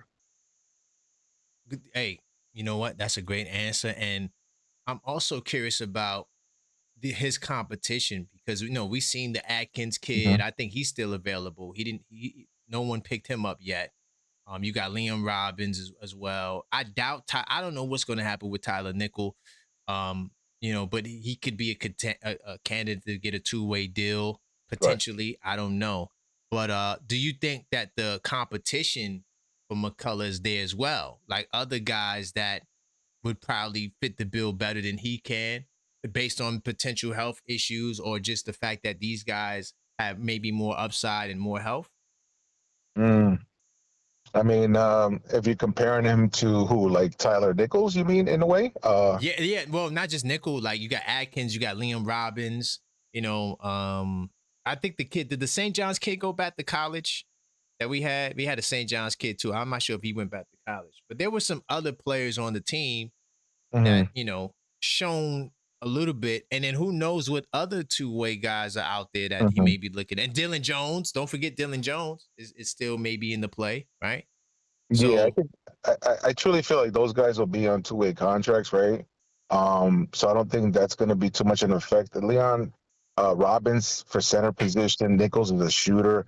What McCullough brings is, that defense and offense. He can ball. He can handle that basketball. So I like him. He just needs more time. And I think just more than anything is him getting back to, being healthy and figuring out if it's worth the investment to go forward. It'd be unfortunate for him not to continue his career because there's a lot of upside with Kevin McCullough Jr. And remember, they took a big risk by taking him, and they sat on, like I just repeated before, 3/4 of the season, waiting. But obviously, there must be something that's, coming up that is a concern for the Knicks. So they just want to make sure going forward that their investment is, going in the right direction for both parties, for him and for the organization. So, yeah. So my last question. Oh, yeah, sure. Go ahead. I want to ask if you want to change, you can, but I want to ask one more question with Kevin. Go ahead. Do you think that he has market value to go to another team? Like if we play around, do you see a world where he goes to Philly or he goes to Brooklyn or he goes, maybe not Brooklyn because Brooklyn got a lot of young talent, but maybe he goes to, one of these other teams? Do you think that there's a threat for him to go somewhere else? I don't know. You know what? Not enough games played too, and if they're seeing what we're seeing, that could be in a way favor to us, because I know the organization really likes Kevin McCullough Jr. So there's a reason why they haven't detached from him, and I think they really want to keep him. So in a way, it works for both parties. Yeah. Okay. Yeah, that's my last question on Kevin McCullough, man. Thank you. You gave me a clip. I'm gonna put this out.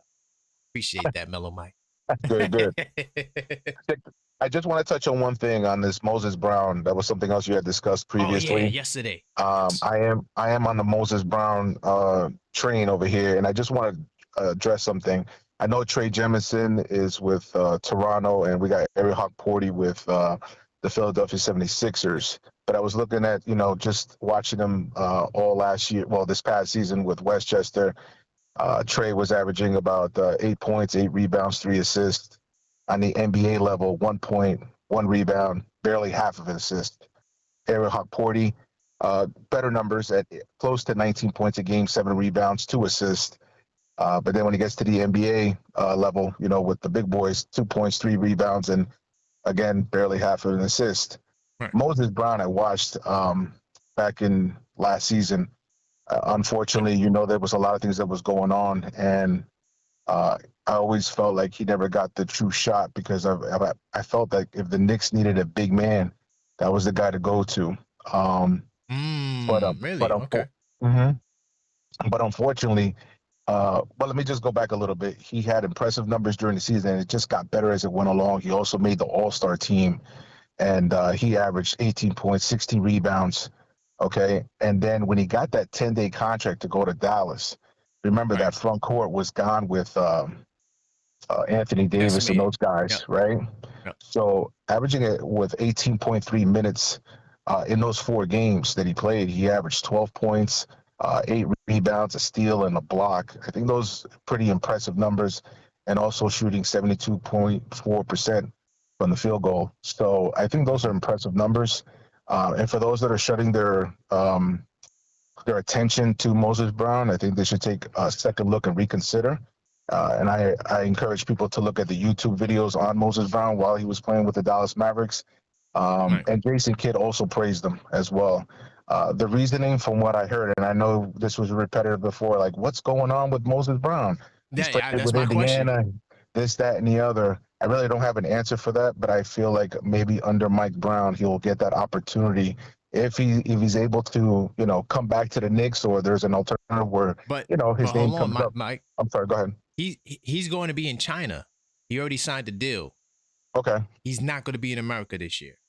He signed with the Guns. I'm sorry if I can't say it right, but it's a Chinese team. So that's why I was saying, like, all the stuff I heard because we talked about him before as well. Like, he's performed.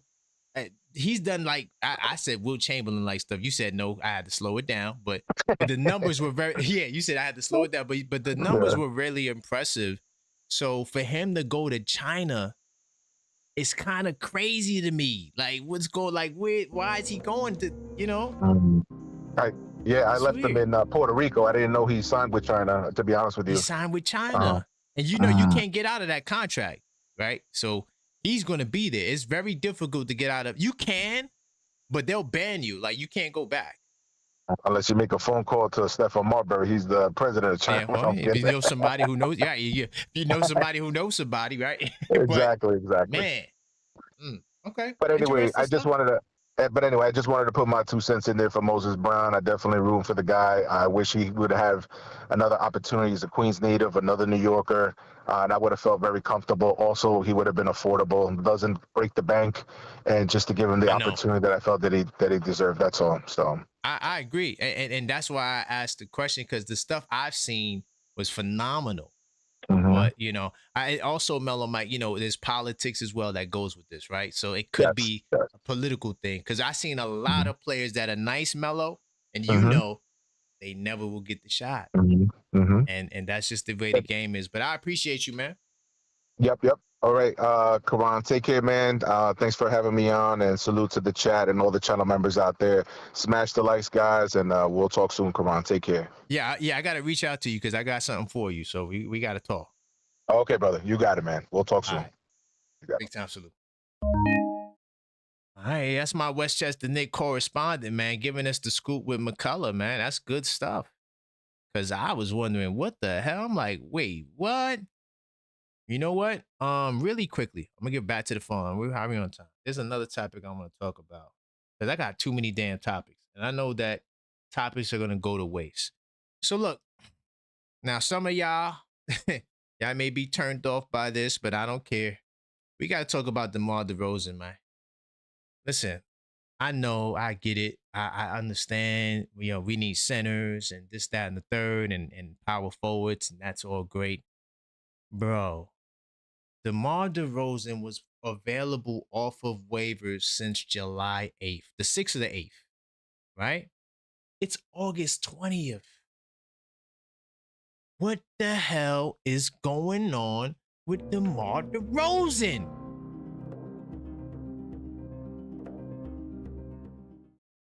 There's a lot to this picture, right? Things that I've observed with DeMar, and it just didn't make no damn sense to me. Hold on, let me go back to the research.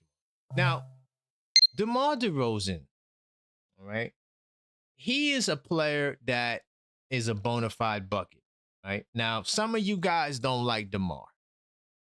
You think that it's a bad idea, this, that, and the third. All of that is cool, right? I don't want to argue against that. But I just want to go to Twitter. I saw this tweet, because, I'm on Twitter now, y'all, right? So if you want to catch me on Twitter, you can hit that Linktree link that's in the chat. You'll find all my social media if you want to connect with me. But my Twitter is TOF on fire. All right? TOF on fire. And listen, to all my Twitter people, if you hit me up on there, what is this? I don't know what that is. If you hit me up, this is me right here. All right? You hit me up on there, I'll address whatever craziness you got. Just tag me in it, and I'm going to respond if anything crazy. So I saw this tweet, right? Now, I don't know how real this is, because, people, they got the green light and all these things, right? And this is the cow sheet thing. Hold on. So this is the tweet that I commented on, right? I'm going to go back to my tweet in a second. The Miami Heat don't think DeMar DeRozan would be more than the 8th or 9th man.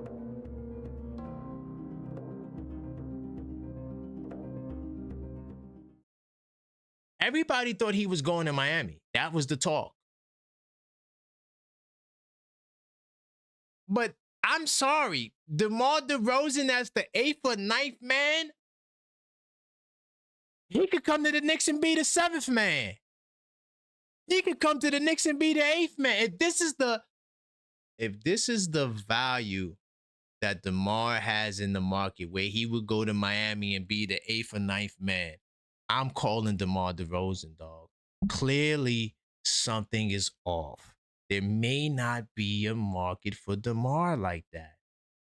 And that would benefit the Knicks. That would benefit the Knicks. By the way, hey, yo, salute to the OKF Doc. I see you in the chat. He said Cam Whitmore got waived? Wait, Cam Whitmore got waived?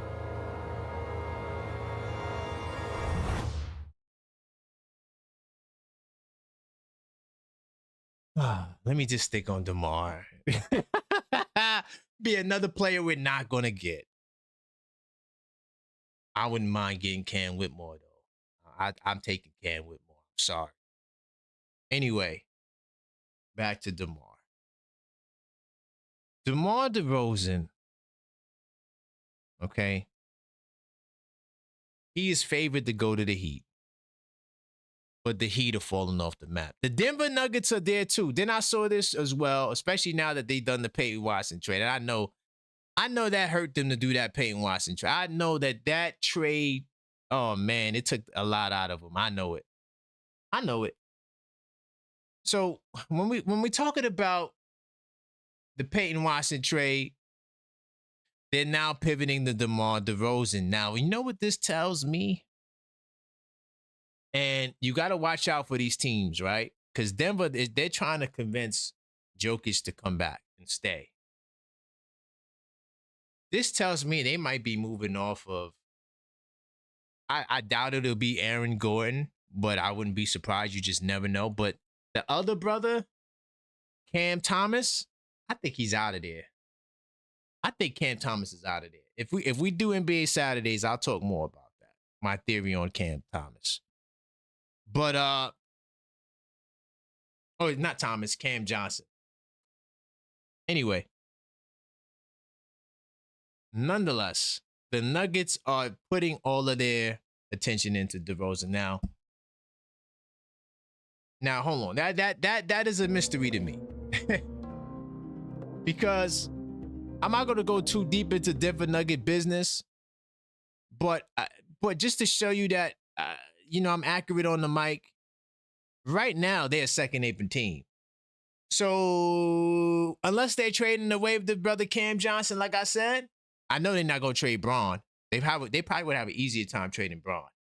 But if they're not trading Johnson's $23 million away to free up some money, because you're about to be over the second apron, you just signed Lonnie Walker. What money are they going to give to DeMar DeRozan? How are they the favorite to land him? They ain't got no money to pay DeMar. They ain't got no bread. The Heat don't got a lot of bread either. So are we talking about DeMar DeRozan on a veteran minimum? And we're the New York Knicks? And we're like, no, we're not going to go get DeMar? Are we mad? I thought the market was high for DeMar DeRozan. That's what I thought. Matter of fact, hold on, because I just realized I got some footage too. Hold up. I'm going to put some footage of DeMar on the screen, man. I just wanted to take a look at this guy, man. This guy's a bucket getter, bro. Let's go back to Twitter really quickly. Man. So this is DeMar DeRozan working in the lab, right? Now, I'm not saying that, because everybody got good lab work, right? We seen Mitchell Robinson. We seen Mitchell Robinson look like an MVP candidate in his workout, right? So, but this is some of the workout, man. Look at DeMar. He in the lab, yo. He like, yo, man, I got to go to New York, dog. Look at him. Look at that. My man DeMar is in the lab. You feel me? Now, don't be fooled by people's tapes. I don't need to see him in the lab. I could just go to Basketball Reference. This is my lab right here. I watched the Sacramento Kings. Who, by the way, I gave you a big man target on Sacramento. That is nobody's talking about, the Dylan Caldwell kid. Go throw some second round picks and get him. Remember, I gave y'all that target. Home Dottie gets it done. Throw a couple of second rounds. Dylan Caldwell on the Knicks. Fire. But anyway, DeMar DeRozan, last time I checked, the brother's averaging 18 a game. The brother, he ain't the three-point shooter, but he's still shooting 50% from the field. I'm getting DeMar DeRozan, man.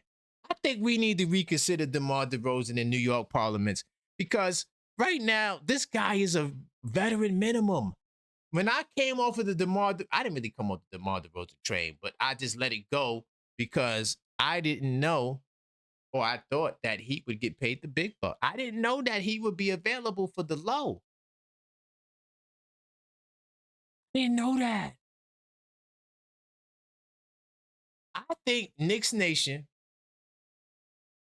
we need to call DeMar up. And maybe Leon is on the line with DeMar. And DeMar is like, well, let me see if I could get more. But if I can't get more, I might come to the Knicks. Because think about it. Are you going to take the veteran minimum and go to Miami and be the 8th or 9th guy? Or are you going to take the veteran minimum and go to Denver and be trapped on the goddamn bench? Or do you want to come to the Knicks where you going to be on the bench, but we going to give you an opportunity? I'm sorry, y'all. I'm getting DeMar. And if I got to trade other people, I'm trading them. I'm not saying we are. But we got guys on this team that, I'm sorry, I think DeMar, I think he's fire. Yeah, I don't know, man. Continue smashing that like button, man. I had to show y'all the tapes and the info on DeMar. Because y'all told me, oh, we wasn't going to be able to afford DeMar. So I was like, all right, well, we ain't going to afford him. So, all right, well, I'm not even thinking about DeMar. Because that's what y'all told me. Y'all said, yo, he about to get the big bucks. That's what y'all told me. Man. Hold on. Salute to my man J-Tab. Hold up. Salute to my man J-Tab Knob, OKF Nation. He says, can I raffle off some OG Skechers in the duck race? Hell yeah. When you want to do it? Not today, but we could do it whenever. Hit me up in the Discord. Hell yeah. Would y'all like to get some OGs? I'm gonna politic with J-Tap in the Discord. We'll talk J-Tap, see if he really wants to do that. Yeah, we could do that. Hell yeah, we'll give away some OGs. You know, and by the way, you know, we've had fans do that before. My man Mike from Harlem, the PA, he gave away a card, I think, to J-Tap. I think J-Tap won a card from my man Mike from Harlem, the PA. So, you know, if you guys want to, you know, give away, you know, do giveaways and you got Knicks stuff you want to give away or whatever to the fans, or you want to contribute to the OKF Nation, you could always do it. You feel me? We work together over here in OKF Nation, man. You know, I had people all the time. I had people raffle off merch. You know, salute to my man Mellow Mike. We raffled off, I think, a mug. And I think J-Tap won that. This guy J-Tap has won most of the contests. But, you know, the reason why he wins most of the contests, because he's been rocking with me for the longest. He was in the chat, my man. Salute to J-Tap once again. He was in the chat when we had 3 people in the chat. So he's been riding with me a long time. So that's why he won most of the stuff, to be honest. I think he also got the free hat. I used to do the free hat giveaways. You know what I'm saying? But yeah, salute to my man J-Tap. Let me see who else we got on these lines, man. Get back to these lines. Hold on. Got my man Mike. Uh-oh, I know Mike gonna like this last topic. Well, not the DeRozan part, but he gonna like the young fella part. Cam Whitmore. I gotta look into that. I didn't get that Shams update, but we'll see. What's good, Mike? Well, Karan, I got something for you. Uh-oh. Somebody said, I like Angie. Angie's always on point. I love Angie because she's on point. You got to get better. How about that dude said he didn't want to trade Deuce? Would you trade Deuce for Jalen Tyson from Cleveland? Ooh, I like Tyson, but not for Deuce, though. I think Deuce, but Tyson is good. He's good. Tyson would fit. If Bridges is shaky, he would fit right alongside Brunson. Play D, 6'5", can shoot, dribble, pass. No, 6'6". He's 6'6". 6'6". He can shoot, dribble, pass, and he would be an asset. Okay. He could play. Now I heard on your show that what's his name? Cam Whitmore was let go. According to and they said they were going to let him go last night so that they can sign Harden to the extension. To clear more space. That makes sense. Because I was figuring that they would be a couple of million short. Yeah, because they would have been a couple of million short. That's right. That makes sense. Now, are you aware of Julian Reese? Yes, I am. They traded him to Denver. Denver got traded. I mean, they traded him from Washington to Denver. Denver's over the second apron, so Denver's supposed to be releasing him too. Maybe this is what Leon has been waiting for. Maybe. Hey, UGO, you just never know. Now, to pick two guys up like this, and I think Julian was on a two-way or something, so you could put Julian on that space we have on the two-way. We'd be covering 100%. That spot. And then you could take Cameron Carr and put him on, because he got another year left on his, so you got to extend him, or you could extend him, but you can still hold him for another year on a rookie deal that he got. And, I mean, that saves us money. And then you got Tyson available for whoever the Knicks can work. Help Cleveland out a little bit. Give him somebody, because, Tyson would help us out. I like Tyson. I'm just saying, because I thought about what you said. We're not going to get Will Riley, maybe G.G. Jackson and Leonard Miller. We won't get them. But we got we got about a couple of players we can get right now that could really help us, and they've been let go and waived or a trade. You want to hear my Julius? You want to hear my Julius Reese? He's in my players to watch in my 82 nights. You want to hear what I said about him? Yeah, he's a double-double. And he can shoot and pass. The kid had 20 rebounds. He had 20 rebounds and 18 points. He was a monster on the offensive glass. On a two-way. He could be. That's what I wrote about him in my. Yeah. And he's getting ready to be available. So if the Knicks can't do these things, and I gotta ask you, when they become on waivers, is it team record the worst to the best that goes? Is it or upon team record when they're on waivers? No. Well, yes. Well, there could be an elimination process if that's the case, but most of the time they clear waivers. You rarely see teams come in, usually for contract reasons. But there could be something to that. I'm not 100%. There could be a that's what held me up. I said, damn, because the guy Potter went to Portland ahead of us because they was talking about something. Their record was worse or something like that. Yeah, but it might be something to that. I would have to go into the CBA to check that, and I will. Let me write that down. Yeah, because now we got possibilities here, and we got availability and needs. And I tell you, that can really help us. And again, all I say, push the players we got on the starting lineup in practice. No more towel waivers, no more one-dimensionals. We don't have room for that. I mean, like Angie said, everybody's getting better. She didn't want to hear, I didn't want to hear. I got a friend, he tells me, oh, we the champs, they got to beat us. And until we get beat, that's when he want to make adjustments. I'm like, hey, man, why do we have to get beat? Hell no. Nah, yeah, why can't we see in advance? Why can't we play chess like everybody else and make moves in advance so we can't be beat, so we can win another championship? Hey, yo, Mike, man, great call, man. Thank you for that Julian Reese, man. I had to go into the 82 nights. Yeah, this kid's bad boy. I seen him. I was like, dang, they're going to let him go. They didn't let him go yet, but they let Whitmore go. They let Whitmore. Oh, man. But thank you, man. I appreciate you, my brother. All right. Okay. All right. Salute to my man, Mike. This is Julian Reese, by the way. The kid had a 20-rebound, 18-point game. I said, yo, this kid is a monster. He's a monster, bro. I'm telling you right now, this kid could play. I wish we could get him on the Knicks, man. I really, bro. He, like he said, two-way. He was a two-way guy. So much talent in the league, bro. Like, it's ridiculous, bro. But this kid right here, and yo, these kids just be sitting on benches, bro, in G leagues, putting up numbers.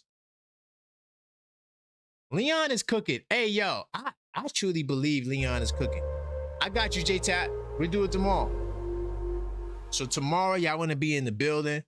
We'll do a giveaway on tomorrow's Blue and Orange Brunch Show. We're going to do the OG Sketcher Duck Race giveaway. All right? So if you want to be a part of that, make sure y'all in the building, man. Thank you, J-Tap, man. I appreciate you, man. OK Up Nation is the best.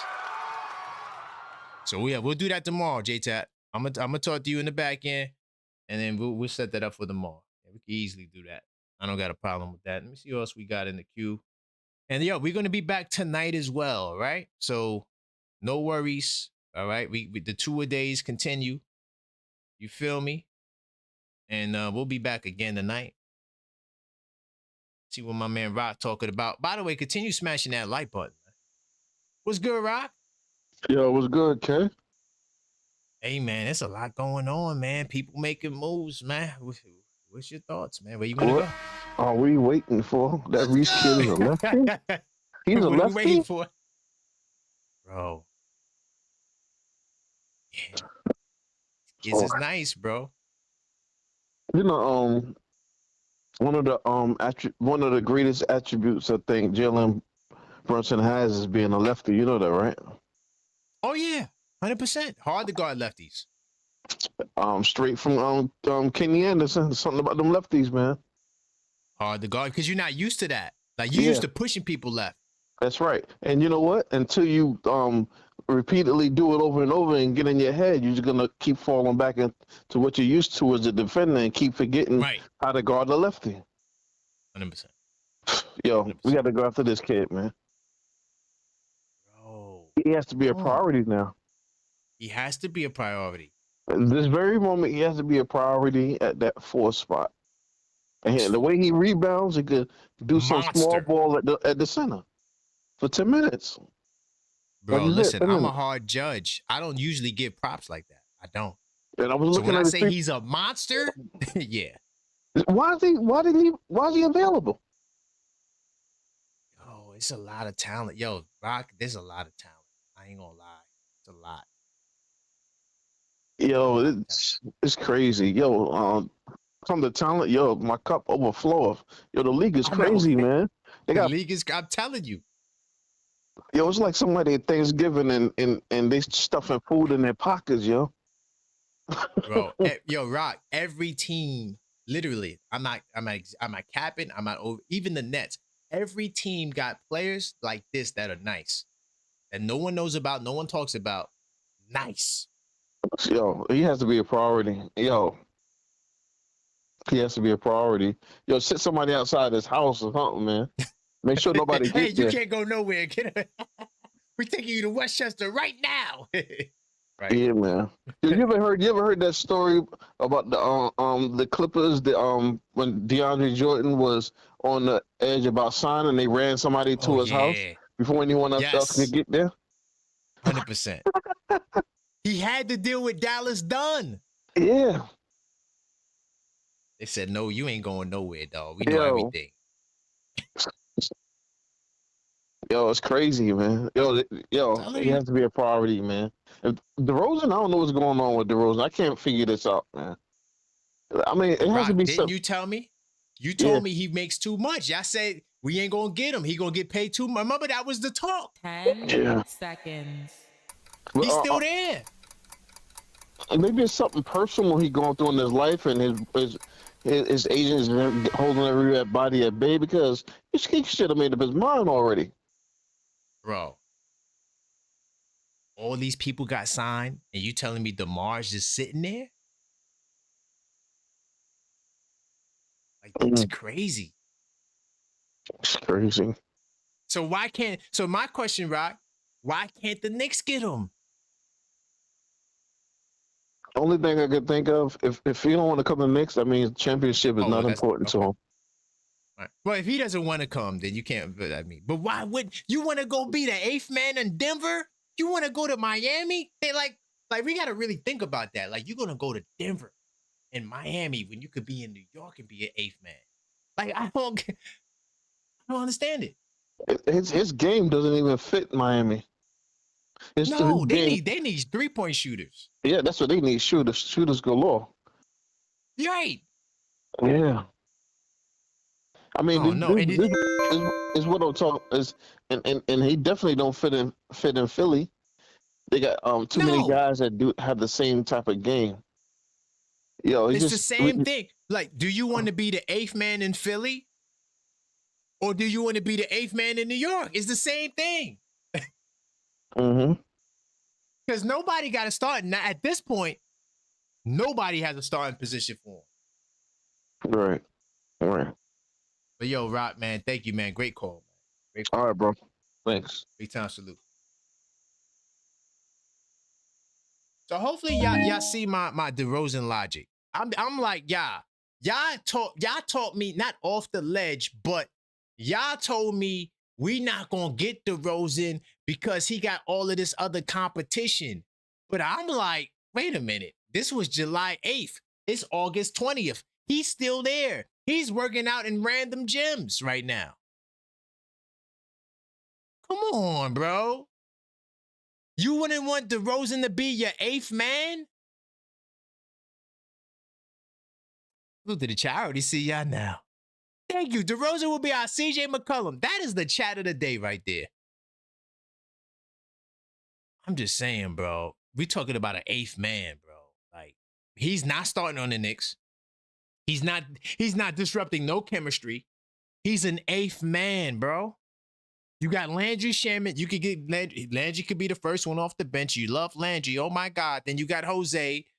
Boom. Now that's your rotation. Jose, Landry, DeMar. I shouldn't say that. Because we also got, I just thought about it. We got Deuce McBride. Oh my God.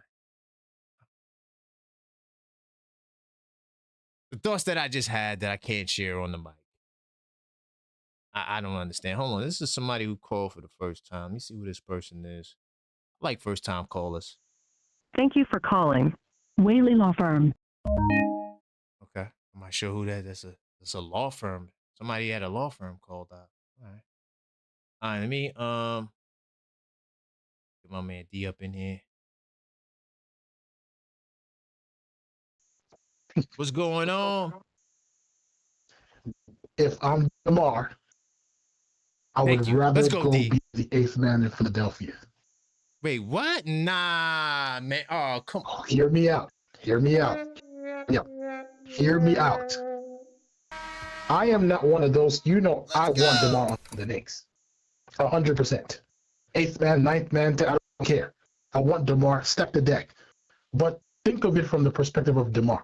A couple of things. Number one, this is a West Coast dude, right? So going to the East Coast is already difficult enough. Okay. This is a West Coast guy, so going to the East Coast this is a West Coast veteran. So going to the East Coast is already difficult enough. But you just mentioned something about the Knicks that could actually be a disadvantage for DeMar joining the Knicks. You mentioned he will not be disrupting any of the team chemistry. The team chemistry may be a disadvantage for DeMar because he has to fit into something that's already championship level. And these guys are kind of a college team. I got you. You know what I mean? He's the old man coming to join the college champion young 30-year-olds. He's probably been in more rooms with LeBron James than a Jalen Brunson. So the camaraderie with LeBron, it might make a little bit more sense for him. Another thing is expectation. We joined the Knicks as a veteran, older guy. You're not coming here to ride the bench for free, bro. You're going to have to work. It's a fact. This is defending champion stuff. And as you can see, Knicks fans are very specific about that last spot. So you're not just showing up. Look at how Philly's treating LeBron James. Like the King literally just got drafted. You know what I mean? Yeah, that's true. Everybody who showed up is getting praised. Just show up and just get us the championship.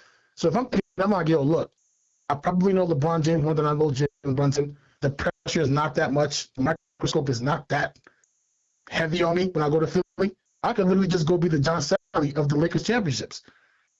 Legit. True. For real, though. It doesn't mean he doesn't have the skill to do what he's supposed to do. It doesn't mean he's not going to want to do it. But just thinking from his perspective, like, yo, these dudes love each. They're at each other's weddings. I ain't part of the clique. You know what I mean? I got you. Yeah. So if I'm him, I'm like, yo, if I'm keeping it real, I'm going to be ready. I have to be ready for a microscope if I'm coming to New York for multiple reasons. And lastly, could I have one request though? Like, if you get DeMar to Philly, could we get Barlow? Like, could that be like a clause? Like, we get Barlow, they get DeRozan. I'd be happy with that. I'm down. I'm super down. That's not gonna happen, but damn, I'm just saying, how you gonna get everybody? Come on. For real though, for real. But speaking of which, lastly, before I go, Carl Anthony Towns ain't going nowhere, bro. I don't know what Windhorst talking about, bro. Yeah, he's just come on. seconds. He ain't going nowhere, dog. What are we talking about? Like Wendy's just blowing smoke, bro. Like he said yo, look, he said that New York is upset or New York is concerned because he talked to one Mitchett in the airport. And that's his analysis. Oh my God. Instead, he could have came to the Objective Knicks fan channel where I actually did a poll on it. And you could go and see how the Knicks fans vote. I get 2,000 votes a poll. Speaking of which, let me give you your props before I go. I did it in the Discord, but I'm not making this up. For some reason, obviously, the algorithm recommended a video. I've seen this older gentleman, he's just talking basketball, he's talking about the Carl Anthony Towns extension. And I'm watching it, and I read the comment, and it says, I only listen to this show and another show because you guys don't, And then right as I read that comment, this gentleman says, talking about the McBride contract, he's like, a shout out to the Objective Knicks fan. He did an amazing job. I said, wait, what? So I just want to give those props. The name is rising, bro, because of the work that you're putting in. And that's a good look. I just thought I wanted to mention that on the channel. Make sure y'all subscribe. If you're not a member, join. Trust me. If you want to be annoyed by my voice, go to the Discord. I'm worse over there. That might not be the best selling pitch, right? No, but for real though, keep up the good work. I'm about to order 82 nights. Keep it up for real though. Hey, thank you, man. I appreciate you, D, all your support, man, and your Phil Jackson-esque narratives. I got you. Thank you. I got you. Stay up. Salute. Even though what he said made me kind of mad about DeRozan, it makes a lot of sense. It would be easier for him to go to Philly, just based off of New York comes with a certain pressure, even as the eighth man. But I was just thinking like, yo, man, you be a bigger star, but I guess, well, not star, but it'll be more notoriety coming to New York. But I think he has a point with the easy transition in Philly. But come on, you got Dominic Barlow and the other cat they got too. That's a forward out there in Philly. That's solid. Another, I can't remember his name. What happens to them? Does he push them to the wayside? If he pushed them to the wayside, send them, because they got to trade anyway. See, this is why. So look, you give us Barlow and sign DeRozan because you got to give up players. So we'll send Pacome Dadier to Idaho. I'm sorry, Pacome. But I shouldn't have said that. We'll trade Pacome Dadier to another random team in the NBA. You send us Dominic Barlow, and then you sign DeMar DeRozan. That's not a win-win. That sounds like a win-win to me. I'm just saying. Man, by the way, also, really quickly, because I haven't done this in a while, definitely go check out the merch, man. All right? We have to check out the merch on the link tree. All you have to do when you get to the link tree, bam, you're going to see it right at the top. Merch. Click on the merch, and you can get some mugs. We got the Objective Fan. Speaking too soon. I'm working on that. But we got the This Week Inside the NYK mugs, Blue Orange Brunch mug, Bodega Cat mug. We got it in black as well. We also got the Captain 11 line. All right. I got to discontinue this. I don't know why this is still there. We also got the hoodies. I guess hoodie season is coming. So, if you want to get some hoodies, you can get some hoodies as well. And I got new additions coming. I had a technical issue with the last design that I have working on, but that's about to be resolved. Once that's resolved, the Team of Destiny shirts will be there and hoodies. And then also the Objective Fan. I'm coming out with some Objective Fan joints as well. So be on the lookout for all of that, man. I do appreciate you guys, man. Definitely check out the link tree. And by the way, to get to the merch, all you gotta do is hit the link tree / the Objective Fan. The link is on the screen, but it's in the chat. It's pinned right there. If you click that link that's in the chat, you can also access the merch. All right. Now, I do have a caller. I'm not even sure. I wasn't going to pick it up, but this guy, even though he gets on my goddamn nerves, he is a supporter of the show. And his name is the Brownsville Spurs fan. Oh, and I got to do the MVP donors. Now, look, I'm going to put this up there. If he comes up here tripping, because he's been on his best behavior, right? Because, look, the other team fans, they want to call up. I just want to let you guys know, if y'all not feeling this next conversation with my brother from Brownsville, he's from Brooklyn, but he is a Spurs fan. That's why we call him the Brownsville Spurs fan. You can hang up on him. Now you could team up, y'all could work together, but I'm just letting you know he's in the queue. I'm getting him on the line. All right. And yes, we will be back tonight. Two-a-days continue. Let's see if he's ready to talk. Brownsville, what's going on, man? What's good, Carell? Hey, man, we just having a good conversation, man. I'm doing good, man. You know it's raining, but we good. We here talking basketball. So what do we owe the pleasure of this visit to the Objective Knicks fan channel? Where we go? Nah, I'm shocked you're not talking about that you've been entertaining DeRozan when you just saw Watson just got traded from Denver. I know. We started the show with that. Oh, I'm sorry. I missed that then. I'm going to say I started the show. It's a great move. That's pretty much, I wouldn't say a guarantee, but I'm sure they're looking at that right now. Of course. I mean, I think he's a solid player. He was in my players to watch. He's nice. Yeah, DeRozan is good, but you sure love you some expert, boy. Nah, but you know what it is, though, right? What it is he's still there. They told me we couldn't afford him. That's what they said. Oh, yeah, he's going to get paid. He's still there. I'm talking about Barlow, Dominic Barlow. We drafted him. Oh, you talking about Barlow? Oh, yeah. Well. We drafted him, developed him. He couldn't cut the rotation, and we got a little beast. I was just calling real quick. I didn't know you talked about that earlier in the show. I'm like, I wouldn't get my hopes up too high in DeRozan with Watson trading teams. I look like Denver they're gonna snatch him up. So stop. I mean, you would take DeRozan as an eighth man. You wouldn't take DeRozan as an eighth man on the Spurs? I would love for DeRozan to come back to the Spurs right now. It just would hurt Carter Bryant, though. That's the only thing I wouldn't like. You know, because we got a lot of small forwards. We got a lot of wings right now. Champagne, so how about this, man? You got too many young players. So why don't you just send us Carter Bryant and we'll send you Pacome Dadier and some second round picks. Would you be down for that deal?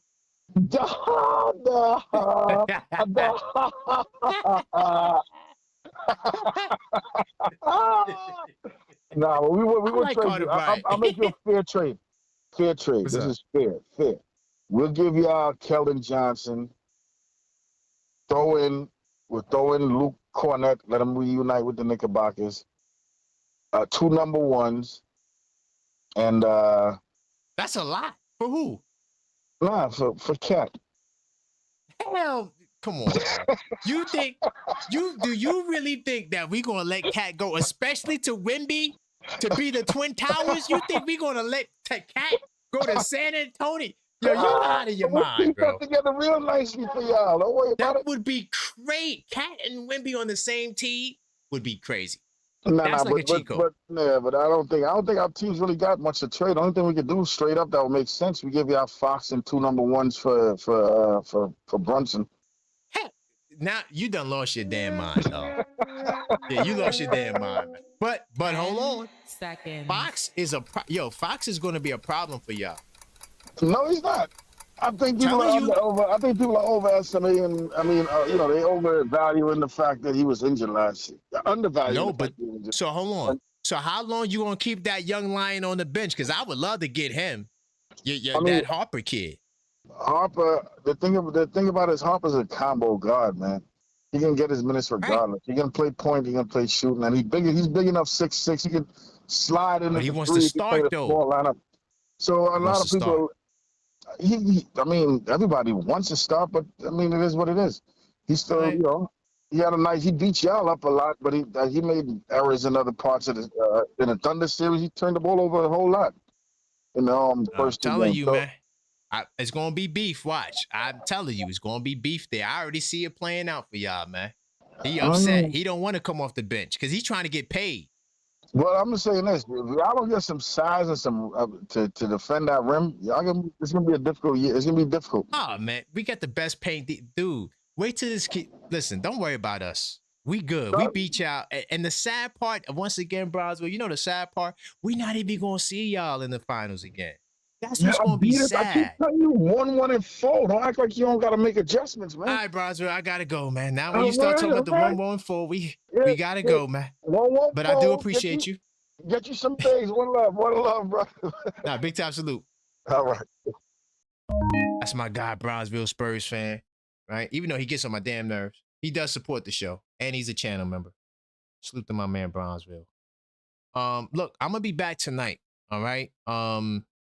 We got to talk about the 76ers because I don't like how we're arguing our points about the Sixers. I'm gonna give you the game on how to deal with the Sixers, right? And another thing too, well, Dan, there's a lot of topics. I don't want to give you a preview of the show, but we will be talking about that tonight.